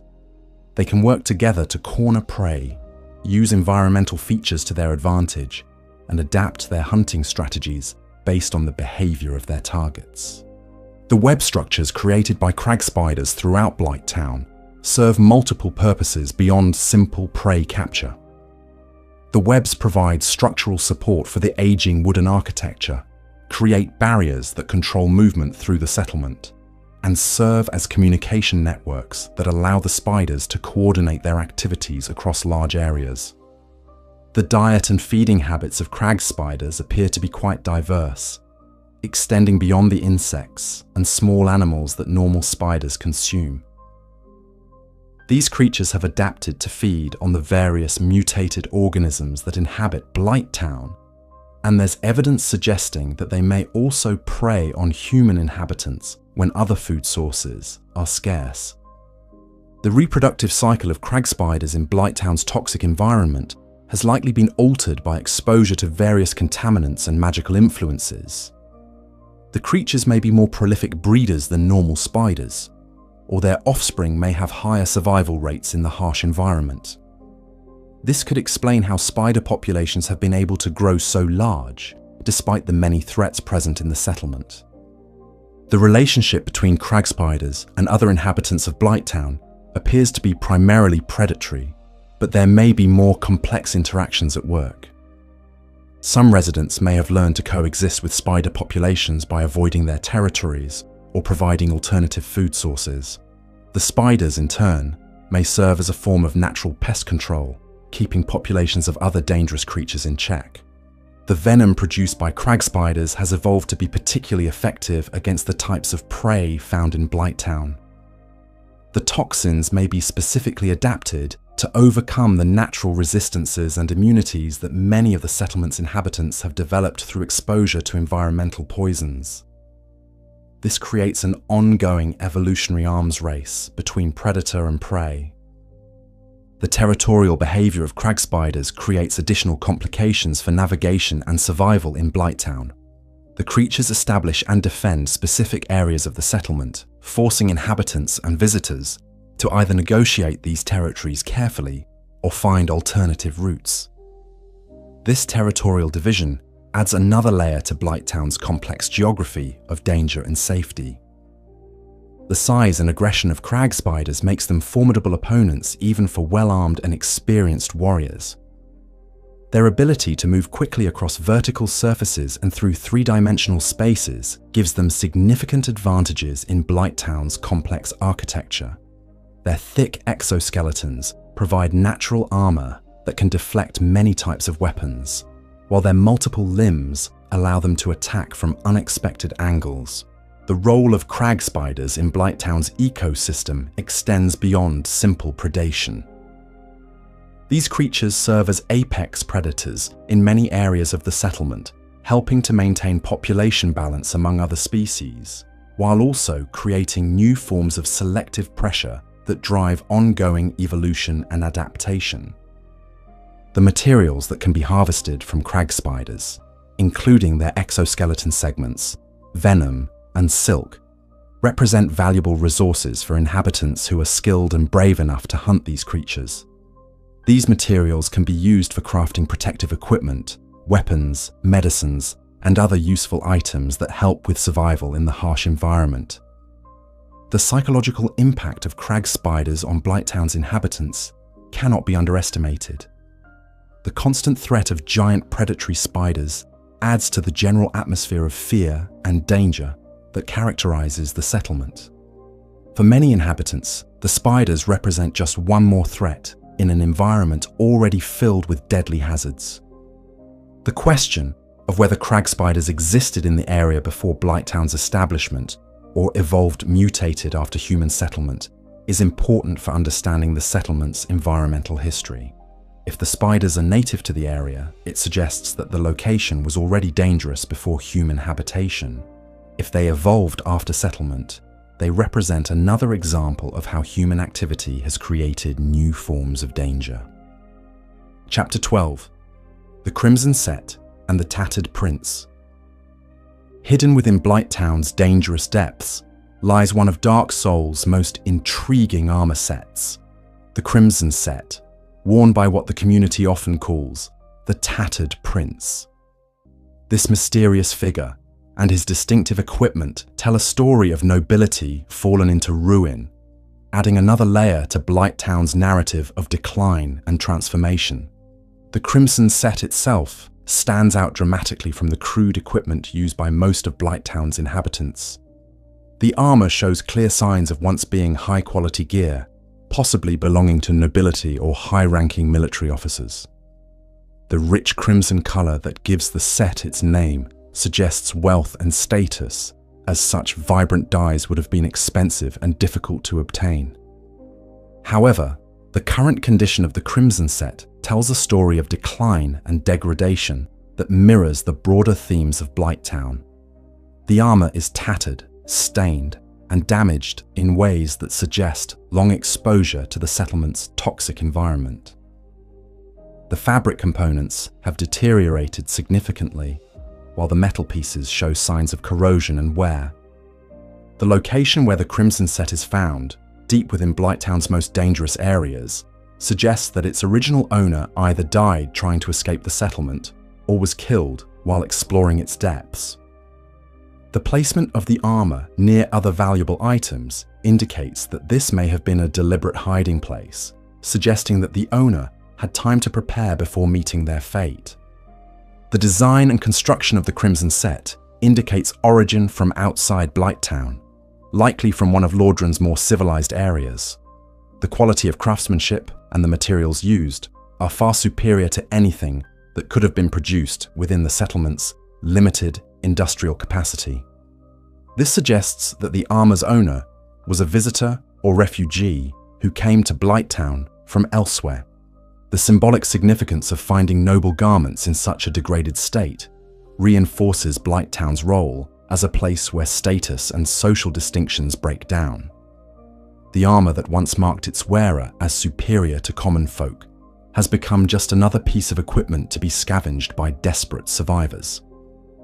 The crimson color, once a symbol of wealth and power, now blends into the blood-soaked violence of the settlement.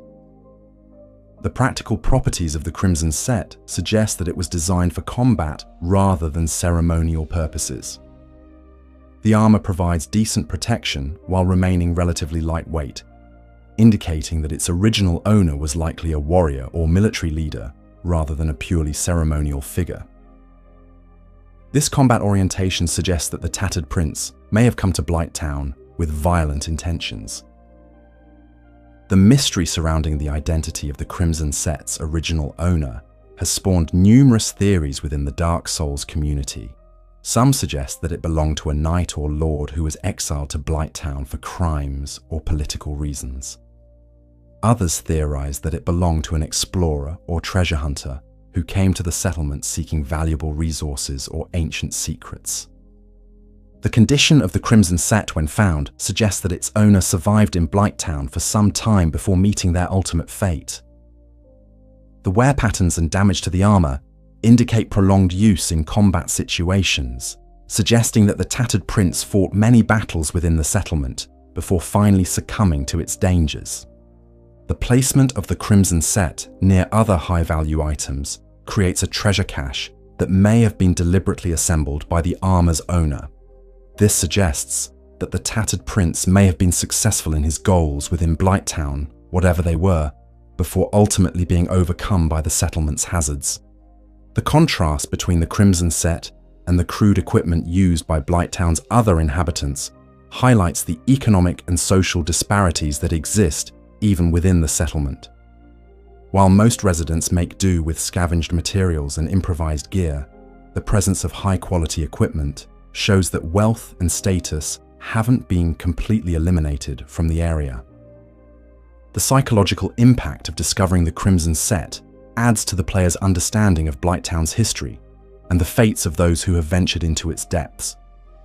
The armor serves as a tangible reminder that even well-equipped and presumably skilled individuals can fall victim to the settlement's many dangers. The materials and construction techniques used in the Crimson Set provide insights into the technological and artistic capabilities of Lordran's more civilized areas. The quality of the metalwork, the sophistication of the fabric weaving, and the overall design aesthetic represent a level of craftsmanship that stands in stark contrast to Blighttown's crude constructions. The fact that the Crimson Set remains intact and usable despite prolonged exposure to Blighttown's toxic environment suggests that it was constructed with materials and techniques designed to resist corruption and degradation. This durability may have been intentional if the armor was specifically created for use in dangerous or contaminated environments. The color symbolism of the crimson dye takes on additional meaning in the context of Blighttown's violence and bloodshed. The red color that once symbolized wealth and status now seems to prophesy the violence and death that would eventually claim the armor's owner. The transformation of meaning from prestige to tragedy encapsulates much of what happens to people and objects that enter Blighttown. Chapter 13. The Valley of Drake's Connection and Alternative Routes. The connection between Blighttown and the Valley of Drakes represents one of the most significant geographical relationships in Dark Souls, creating alternative routes and revealing important information about the settlement's strategic position within Lordran's complex landscape.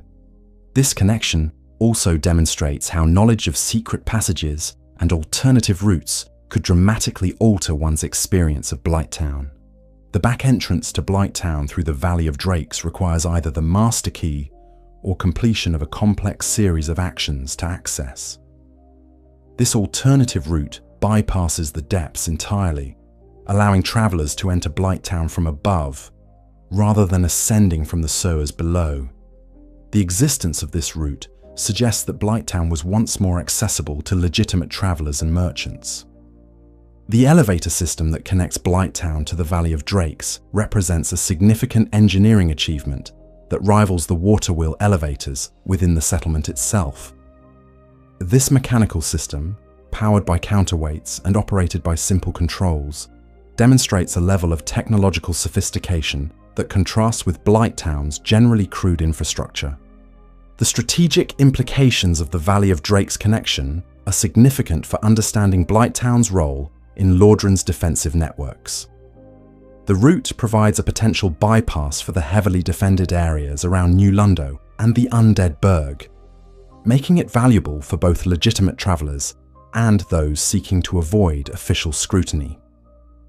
The dangers associated with the Valley of Drakes route, primarily the hostile dragons that inhabit the area, create a natural deterrent that keeps casual travelers from discovering the connection to Blighttown. Only those with significant combat skills or specific knowledge about safe passage through the valley would be able to use this route effectively. The existence of the elevator and connecting passages suggests that the relationship between Blighttown and the areas above was once much more open and active. The infrastructure required to build and maintain such connections would only have been justified if there was regular traffic between the areas. This implies that Blighttown's current isolation is a relatively recent development. The merchants and NPCs who appear near the Valley of Drakes entrance to Blighttown provide insights into how this alternative route affects the settlement's economy and social dynamics. The presence of Shiva of the East and his bodyguard near the elevator suggests that some legitimate business still takes place through this entrance, albeit under carefully controlled circumstances. The Master Key's ability to open the crucial door that provides access to this route represents knowledge that was once more widely available, but has since become rare and valuable. The key itself may have belonged to someone with official authority over the area, suggesting that the current restrictions on access to Blighttown are the result of policy decisions rather than natural barriers. The environmental differences between entering Blighttown through the depths versus through the Valley of Drakes create dramatically different first impressions of the settlement. Those who enter from above see the ramshackle wooden structures and toxic swamp spread out below them, while those who enter from the sewers below experience a gradual descent into increasing danger and degradation. The defensive implications of having multiple entrances to Blighttown create both opportunities and vulnerabilities for the settlement's inhabitants. Multiple routes make it harder for hostile forces to completely isolate the area, but they also create additional points that must be defended or monitored for potential threats. The maintenance requirements for the elevator system suggest that someone within or connected to Blighttown has the technical knowledge and resources necessary to keep complex mechanical systems operational. This implies a level of organization and capability that isn't immediately apparent from the settlement's generally chaotic appearance. The positioning of valuable items and strategic resources near the Valley of Drakes entrance suggests that this route was once used for legitimate trade and commerce. The placement of these materials indicates established patterns of use and storage that developed when the route was more active and accessible. The relationship between the elevator system and Blighttown's water wheel technology suggests a common engineering tradition or shared technical knowledge base. Both systems use similar principles of mechanical advantage and water power, indicating that the settlement's builders had access to sophisticated engineering knowledge. The psychological impact of having an alternative escape route from Blighttown cannot be understated. For inhabitants trapped within the settlement's toxic environment, knowledge that there's another way out besides the dangerous journey back through the depths could provide hope and motivation to continue surviving despite harsh conditions. The isolation of the Valley of Drakes entrance, surrounded by hostile dragons and treacherous terrain, makes it an ideal location for clandestine meetings or secret negotiations. This may explain why certain NPCs choose to conduct business in this location rather than in more accessible but also more public areas. Chapter 14: Quelona's Vigil and the Last Daughter of Chaos. In the poisonous swamp at the heart of Blighttown, near the entrance to Quelaag's domain, stands one of Dark Souls' most tragic and mysterious figures. Quelona of Izar-Lith, the only daughter of the Witch of Izar-Lith to escape the Chaos Flame disaster with her humanity completely intact, maintains a lonely vigil in the settlement where her transformed sisters found refuge. Quelona's presence in Blighttown is both a blessing and a curse for those who discover her. As one of the most powerful pyromancy instructors in the game, she offers access to advanced fire magic techniques that are unavailable elsewhere. However, her appearance is conditional and temporary, making her one of the most easily missed NPCs in the entire Dark Souls experience. The circumstances that bring Quelona to Blighttown reveal important information about her character and motivations. She doesn't appear until the player has demonstrated significant commitment to pyromancy, either by upgrading their flame to +10 or higher, or by defeating Quelaag and discovering the Chaos Servant Covenant. This suggests that Quelona is actively monitoring the situation in Blighttown and will only reveal herself when she believes someone worthy has appeared. Quelona's choice to remain hidden for most of the game reflects the complicated emotions she must feel about her family's fate. She is the only one of the Witch of Izar-Lith's daughters to retain her original form and sanity, making her both blessed and cursed with the knowledge of what her mother and sisters have become. Her isolation in Blighttown may be partly motivated by guilt at having escaped the transformation that claimed her family. The location where Quelona appears, standing by a stone pillar in the swamp between Quelaag's domain and the Valley of Drake's elevator, is strategically chosen to provide maximum visibility of the area while maintaining some distance from the immediate dangers. From this position, she can observe activity around her sister's domain while remaining accessible to worthy pyromancers who seek her instruction. The temporary nature of Quelona's presence adds urgency to encounters with her. Once the Bed of Chaos is defeated, she disappears permanently, creating a window of opportunity for players to learn advanced pyromancy techniques. Her knowledge of chaos magic represents the pinnacle of pyromancy development, though the same techniques could theoretically be dangerous if misused.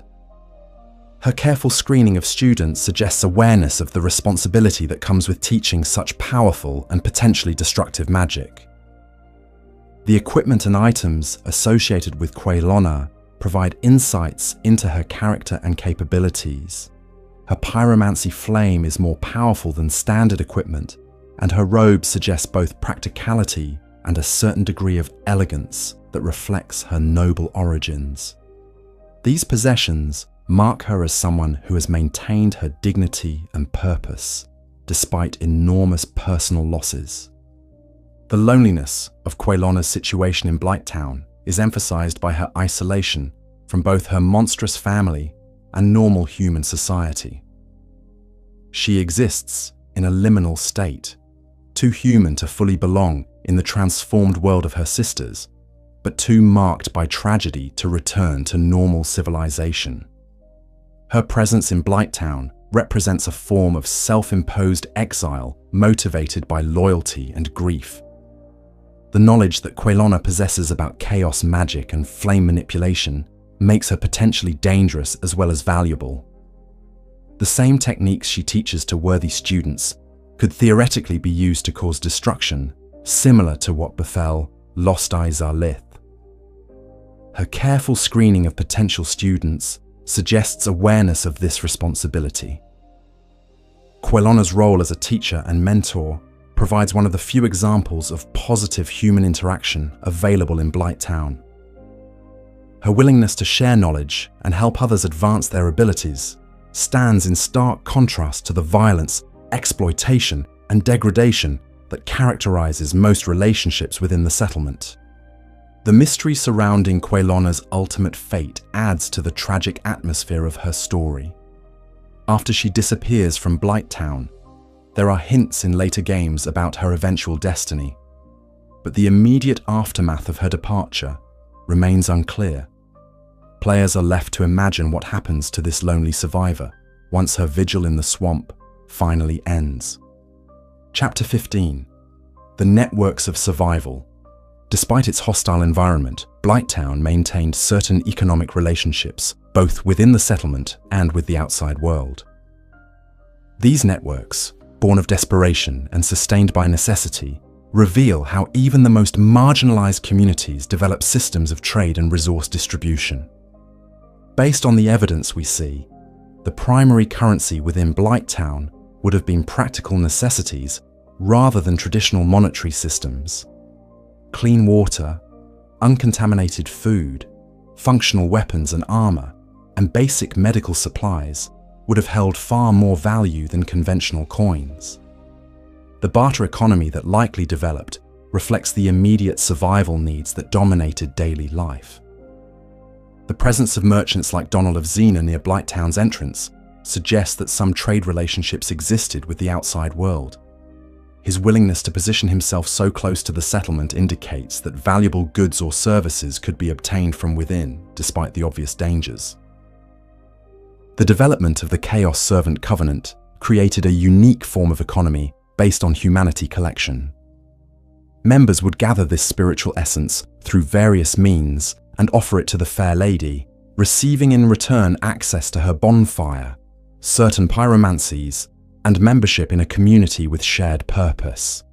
A scholarly interpretation suggests that Kirk's invasions throughout Lordran represent another form of Blighttown's external economic network. His systematic hunting of humanity for the Fair Lady demonstrates how the settlement's needs drove inhabitants to seek resources far beyond its borders, creating connections between Blighttown and the broader world through violence and theft. The specialized knowledge that developed within Blighttown, such as Angi's creation of poison-based pyromancies, or the servant's expertise in caring for those afflicted with egg parasites, represents forms of intellectual currency that could be traded for survival necessities. The few merchants who did visit the settlement, like Shiva of the East, who appears near the Valley of Drake's entrance under specific circumstances, suggest that some legitimate trade occurred despite the dangers. The fact that these traders required specific conditions to appear indicates the precarious nature of any commercial relationships with Blighttown. Information itself became a valuable commodity within the settlement. Knowledge of safe routes, the location of valuable items, dangerous areas to avoid, and the behavioral patterns of hostile inhabitants could mean the difference between survival and death for newcomers or those attempting to navigate the settlement's complex geography. The medical economy in Blighttown was dominated by treatments for poison, infection, and various forms of transformation. Individuals who could provide antidotes, healing services, or temporary relief from the effects of environmental contamination could establish themselves as essential service providers within the community. The food economy in Blighttown was complicated by the contaminated environment and the dietary restrictions of various transformed inhabitants. Finding and preparing safe food required specialized knowledge and equipment, making skilled cooks and food processors valuable members of the community. The cannibalistic practices of some inhabitants created additional complications and moral dilemmas around food procurement. The transportation economy within Blighttown was based on knowledge of the settlement's complex vertical geography and the ability to navigate its various dangers. Guides who could safely escort people or goods through the maze of platforms, ladders, and toxic areas could command significant compensation for their services. The protection economy in Blighttown reflected the constant threat of violence from both transformed inhabitants and external threats. Individuals or groups who could provide security services, guard valuable resources, or defend trade routes could establish themselves as power brokers within the settlement's social hierarchy. The information smuggling network that connected Blighttown to the outside world allowed for the exchange of intelligence, gossip, and strategic information. Knowledge about political developments in the surface world, military movements, or changes in law enforcement could be valuable to inhabitants planning escape attempts or business ventures. The recycling and salvage economy in Blighttown made use of materials that would be considered waste in more prosperous areas. Skilled craftspeople could transform broken equipment, scrap materials, and discarded items into useful tools and goods. This recycling economy helped maximize the utility of the limited resources available within the settlement. Chapter 16: The Forgotten Children. While Blighttown is primarily inhabited by exiles, outcasts, and the transformed, evidence suggests that some residents may have been born within the settlement itself. The harsh conditions would have made childbirth and child rearing extremely challenging, though the absence of visible children in the current settlement raises questions about their fate. The environmental hazards present in Blighttown would pose severe challenges to any children born there. Exposure to toxic water, poisonous air, and various diseases would create immediate health risks. The lack of proper medical care, clean food, or safe shelter would make infant and child mortality rates extremely high. From a scholarly interpretation, the few references to family structures in Blighttown, such as Angi's devotion to the Fair Lady or the servant communities that formed around the Daughters of Chaos, suggest that some form of social bonds existed even in these harsh conditions. However, the transformation of most long-term inhabitants into creatures like the infested barbarians indicates that normal human development may be impossible in this environment. The egg parasites that affect many inhabitants present particular concerns for reproduction and child rearing. These parasites might affect pregnant women differently than other hosts, and children born to infected parents would face unique challenges related to the parasitic life cycle. One disturbing possibility is that any children born in Blighttown may have been incorporated into the various transformation processes we see throughout the settlement. The Fair Lady's absorption of diseases from her followers, for instance, might have included protection of the young, though at great personal cost to herself. The absence of visible children in the current state of Blighttown may indicate that the settlement's conditions have become too harsh to support human reproduction, or that any children who were born there have either died, escaped, or undergone the same transformations that affected adult inhabitants. This tragic absence reinforces Blighttown's role as a dead end, a place where human society goes to die rather than to continue and grow. Community's capacity for empathy and human connection. Those children who do survive to adolescence often face a crisis of identity and purpose as they become old enough to understand their circumstances. The realization that they were born into a world that doesn't want them, in a place designed to contain society's rejects, can lead to despair, rage, or complete emotional detachment. Some embrace their status as outcasts and become predators themselves, while others desperately seek escape or redemption. The few success stories among Blighttown's children, those who manage to escape the settlement or find meaningful purpose within it, often serve as beacons of hope for other inhabitants. However, these rare positive outcomes can also create unrealistic expectations and additional despair when most children fail to achieve similar results.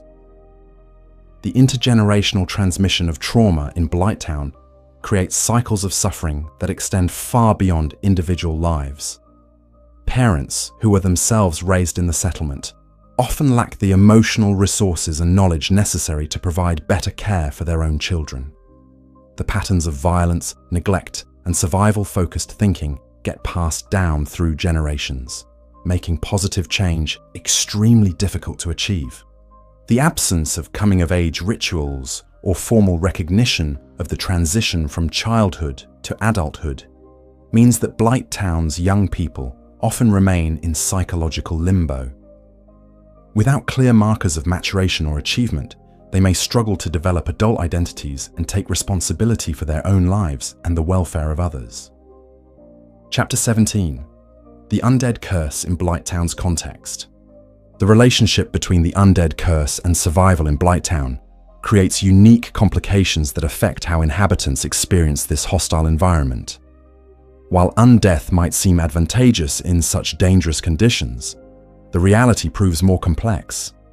For undead inhabitants, the inability to die permanently provides obvious advantages in surviving falls, poison exposure, and violent encounters that would kill living beings.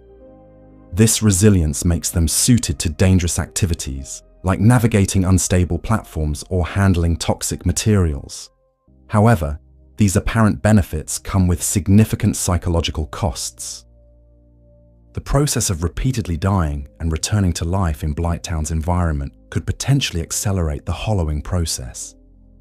The gradual loss of humanity and sanity that affects undead, who lose hope. The constant exposure to trauma, toxins, and violence might contribute to psychological breakdown more quickly than in other environments. Many of the hostile undead encountered throughout the settlement may represent inhabitants who have completely lost their sanity and humanity through the hollowing process. This interpretation suggests that Blighttown's harsh conditions contribute to mental degradation, even among those who cannot die permanently. From a practical standpoint, the social dynamics between living and undead inhabitants would create complications. Living residents might view undead with both suspicion, due to the risk of hollowing, and envy, due to their resilience, potentially preventing the formation of stable communities. The spiritual aspects of undeath become particularly relevant in Blighttown due to the Fair Lady's role as a firekeeper. Her bonfire can restore humanity to hollowed undead, but the humanity required for this restoration must be obtained through violence, creating cycles where the cure for undead suffering requires perpetuating harm to others.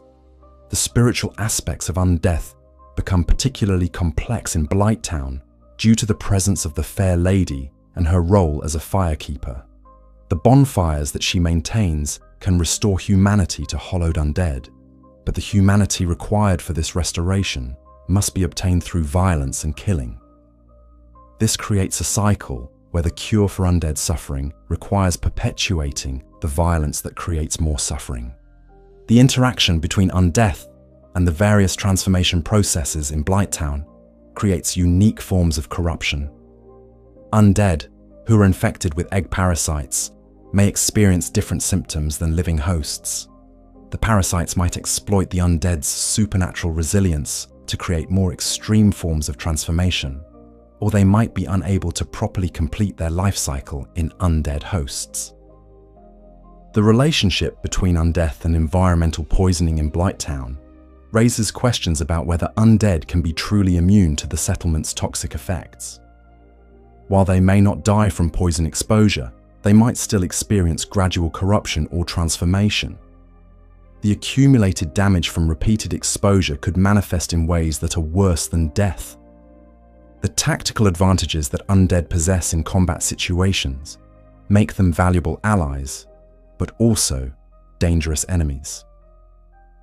Undead inhabitants who turn hostile can be extremely difficult to defeat permanently, as they will continue to resurrect and return to battle unless their source of humanity is completely exhausted. This makes conflicts within the settlement potentially endless and devastating. The psychological impact of immortality in such a hopeless environment cannot be understated. For undead trapped in Blighttown, eternity stretches ahead as an endless repetition of suffering, poisoning, and violence. The knowledge that this existence may continue forever, with no hope of natural death as an escape, can drive even strong-willed individuals to despair and madness. Chapter 18. The role of Kirk, Knight of Thorns. Among the most intriguing figures connected to Blighttown is Kirk, Knight of Thorns, whose invasions throughout Lordran are motivated by his devotion to the Fair Lady and his mission to collect humanity for her benefit. Kirk's story provides a unique perspective on how the tragedy of Blighttown extends beyond the settlement's borders to affect the broader world. Kirk's distinctive equipment, armor covered in thorns that damages enemies who attack him in close combat, reflects both his aggressive fighting style and his symbolic role as a protector of the oppressed. The thorns serve as a metaphor for the way that those who try to harm the innocent will ultimately harm themselves, while also providing practical advantages in combat situations. The invasion mechanics that govern Kirk's appearances throughout the game create a narrative about his desperate search for humanity to help the Fair Lady. Each invasion represents another attempt to collect the spiritual essence necessary to ease her suffering, showing Kirk as someone willing to commit violence in service of compassion. This moral complexity makes him one of Dark Souls' more sympathetic antagonists. Kirk's membership in the Chaos Servant Covenant places him within the community that formed around the Fair Lady, but his role as an active hunter of humanity sets him apart from the more passive servants who remain in Blighttown. His willingness to venture out into the dangerous world to seek resources for his mistress demonstrates a level of dedication and courage that exceeds that of most Covenant members. The locations where Kirk invades, the depths, the demon ruins, and Lost Izar Lith, create a geographical narrative about his journey through areas connected to the Fair Lady's story. He appears in the sewers where exiles are sent, the ruins of the ancient city where her family originated, and the hellish landscape created by her mother's failed experiment. Each location represents a different aspect of the tragedy that motivates his mission. The timing of Kirk's invasions, which occur only when the player is in human form, reflects his specific targeting of those who possess humanity. This selectivity shows that Kirk isn't a mindless aggressor, but a focused hunter with clear goals and methods. His invasions represent calculated attempts to acquire the resources his mistress needs, rather than random acts of violence. The equipment that Kirk drops upon his final defeat, his distinctive armor and weapons, tells the story of a warrior who was entirely defined by his mission. Every piece of his gear was chosen or modified to serve his role as a collector of humanity, suggesting that he had completely surrendered his individual identity to serve the Fair Lady's needs. Kirk's ultimate fate, found dead in the Fair Lady's chamber after his final defeat, represents the tragic conclusion of his story. Despite his dedication and sacrifice, he was ultimately unable to provide enough humanity to truly heal his mistress. His death in her presence suggests that he returned to her side to die, fulfilling his role as a devoted servant even in his final moments. The relationship between Kirk and other members of the Chaos Servant community is never explicitly detailed, but his special role as an active hunter suggests that he may have held a position of particular respect or authority. His willingness to take risks and venture into dangerous areas on behalf of the community would have made him a valuable member of the Covenant. The moral implications of Kirk's actions raise questions about the ethics of violence committed in service of compassionate goals. While his ultimate motivation, helping the Fair Lady, is sympathetic, his methods involve murdering innocent people for their spiritual essence. This moral complexity reflects the broader themes of Dark Souls about how desperate circumstances can lead good people to commit terrible acts. The effectiveness of Kirk's hunting strategy, evidenced by his repeated invasions over time, suggests that he was successful in collecting significant amounts of humanity for the Fair Lady. However, the fact that she remains in dire condition despite his efforts shows the limitations of his approach and the ultimate futility of trying to solve deep spiritual problems through violence. Kirk's story serves as a parallel to the player's own relationship with the Fair Lady and the Chaos Servant Covenant. Like Kirk, players can choose to collect humanity through violence to help ease her suffering, but they must grapple with the moral implications of their actions and the question of whether the ends justify the means. The legacy of Kirk's actions extends beyond his personal relationship with the Fair Lady to influence the broader world of Lordran. His invasions create additional dangers for travelers and contribute to the general atmosphere of violence and mistrust that characterizes the kingdom during its decline. Chapter 19. The Pattern of Decline. The transformation of Blighttown from whatever it once was to its current state represents a pattern of decline that mirrors broader themes throughout Lordran. Understanding this deterioration helps illuminate both the specific factors that affected the settlement and the general processes of decay that characterize the Dark Souls world. The evidence suggests Blighttown was built upon unstable foundations from its inception. As a settlement positioned to receive waste and exiles from the areas above, it was designed more for containment than sustainability. The crude wooden construction built around pre-existing stone structures indicates improvised development rather than planned growth. The environmental degradation that accumulated over time made the settlement increasingly hostile to human habitation. The aqueducts that brought contaminated water from the depths, combined with whatever industrial or extractive activities may have occurred, created a gradually worsening toxic environment that affected all inhabitants. The arrival of the Daughters of Chaos marked a significant turning point, though whether for better or worse remains debatable. While the sisters brought organizational capabilities and attracted devoted followers, they also introduced chaotic energies and became focal points for violence that further destabilized the community. A scholarly interpretation suggests that the loss of economic viability, whether from exhausted resources, changing external conditions, or simple abandonment by outside authorities, left Blighttown without sustainable means of survival. This economic collapse forced inhabitants into increasingly desperate survival strategies. The transformation of the human population through disease, poisoning, and various mutations gradually eroded the community's capacity for complex social organization. As more inhabitants lost their humanity in various ways, the settlement's ability to maintain institutions and plan for the future diminished accordingly. The breakdown of social structures and knowledge transmission meant that skills, cultural practices, and institutional memory stopped being passed between inhabitants. Without this continuity, the settlement gradually lost the capacity to maintain even basic community functions. The final stages of decline involved the replacement of human society with a chaotic collection of predators, scavengers, and transformed creatures. The settlement ceased to function as a human community and became instead a dangerous environment that happened to contain the remnants of human architecture. However, certain institutions persisted even in the midst of complete social collapse. The Fair Lady's bonfire and the Chaos Servant Covenant continue to provide meaning and purpose for some inhabitants, demonstrating how pockets of organization can survive even comprehensive civilizational breakdown. The lessons that can be drawn from Blighttown's decline extend beyond the fictional world of Dark Souls to illuminate real-world processes of urban decay, social collapse, and environmental destruction.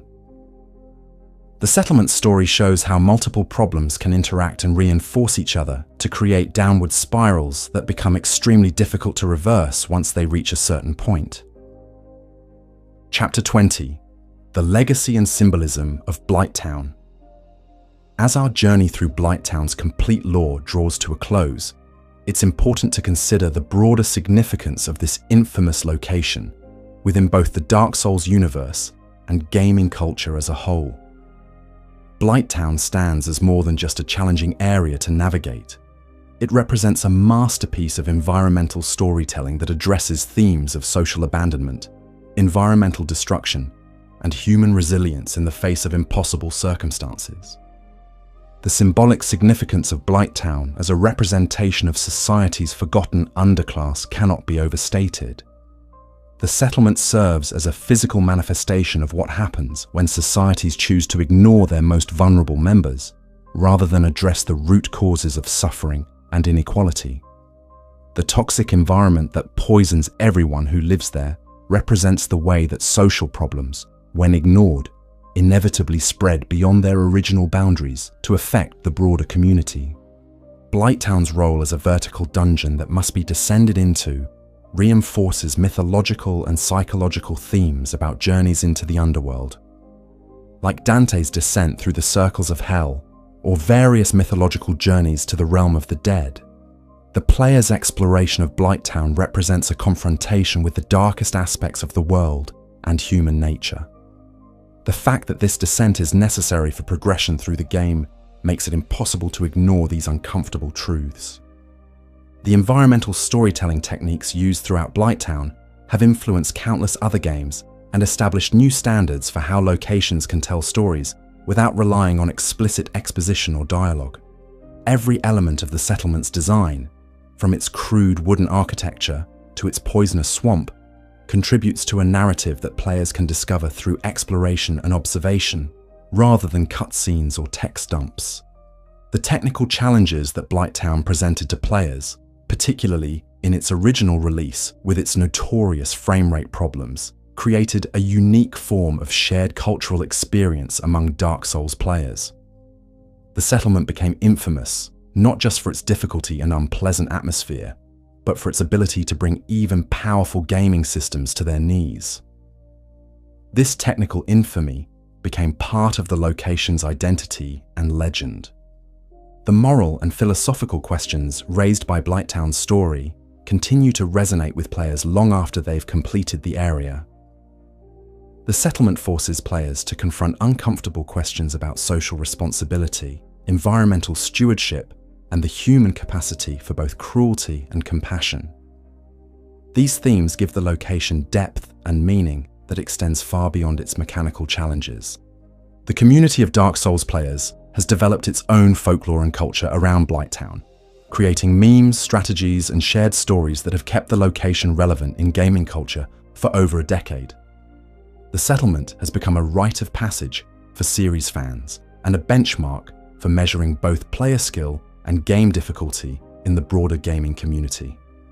The influence of Blighttown can be seen in numerous subsequent games, both within the Dark Souls series and in other titles that have adopted similar approaches to environmental storytelling and difficulty design.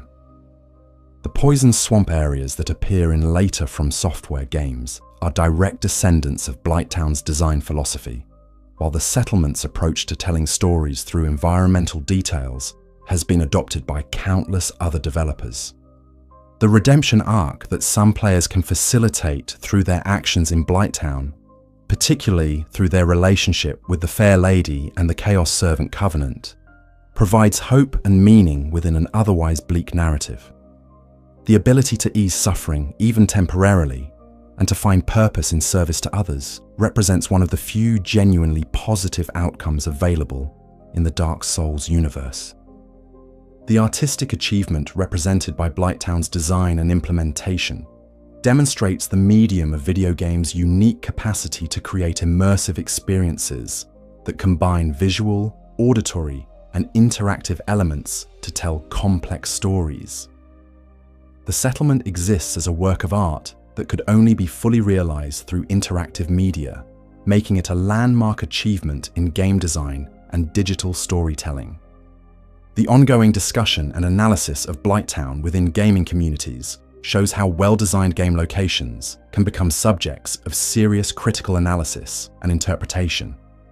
The settlement has generated academic papers, video essays, and countless forum discussions that treat it as a text worthy of deep literary and cultural analysis. The personal stories that players share about their experiences in Blighttown, tales of triumph over adversity, moments of unexpected beauty and ugliness, and the satisfaction of mastering seemingly impossible challenges demonstrate the location's power to create meaningful and memorable experiences that stay with players for years after completion.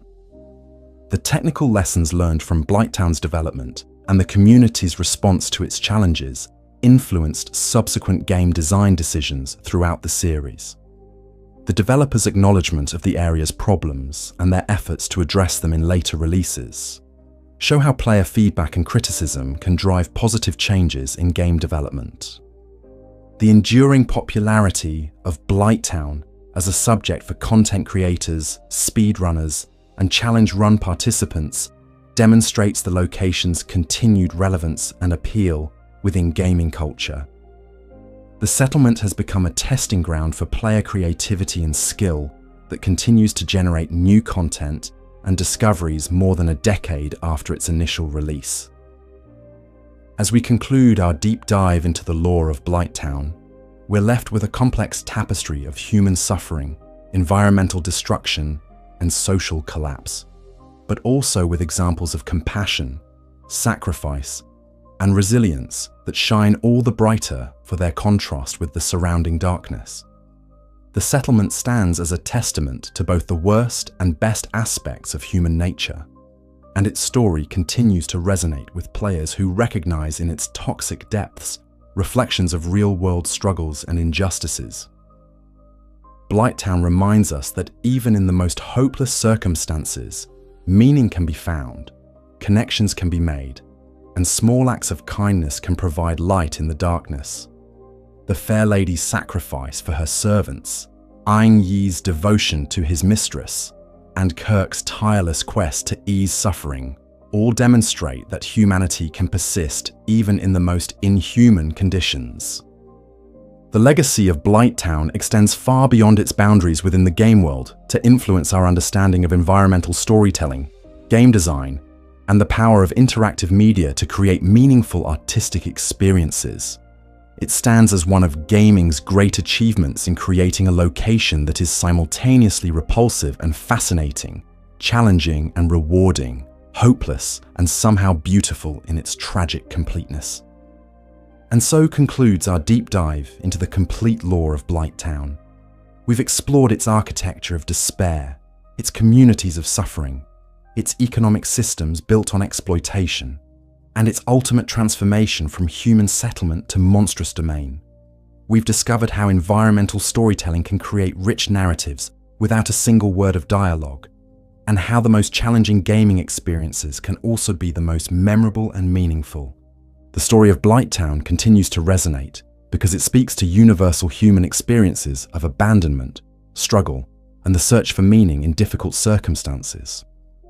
Next time on Lore 2 RPG, we'll explore another of gaming's most compelling locations and the stories hidden within its digital depths. Until then, keep exploring those epic tales, fellow adventurers. Remember that even in the darkest swamps and most toxic environments, there are always stories worth telling and truths worth discovering. Thank you for joining me on this journey into one of Dark Souls' most infamous and unforgettable locations. If you enjoyed this deep dive into Blighttown's complete lore, please give this video a like and subscribe for more comprehensive explorations of gaming's greatest stories.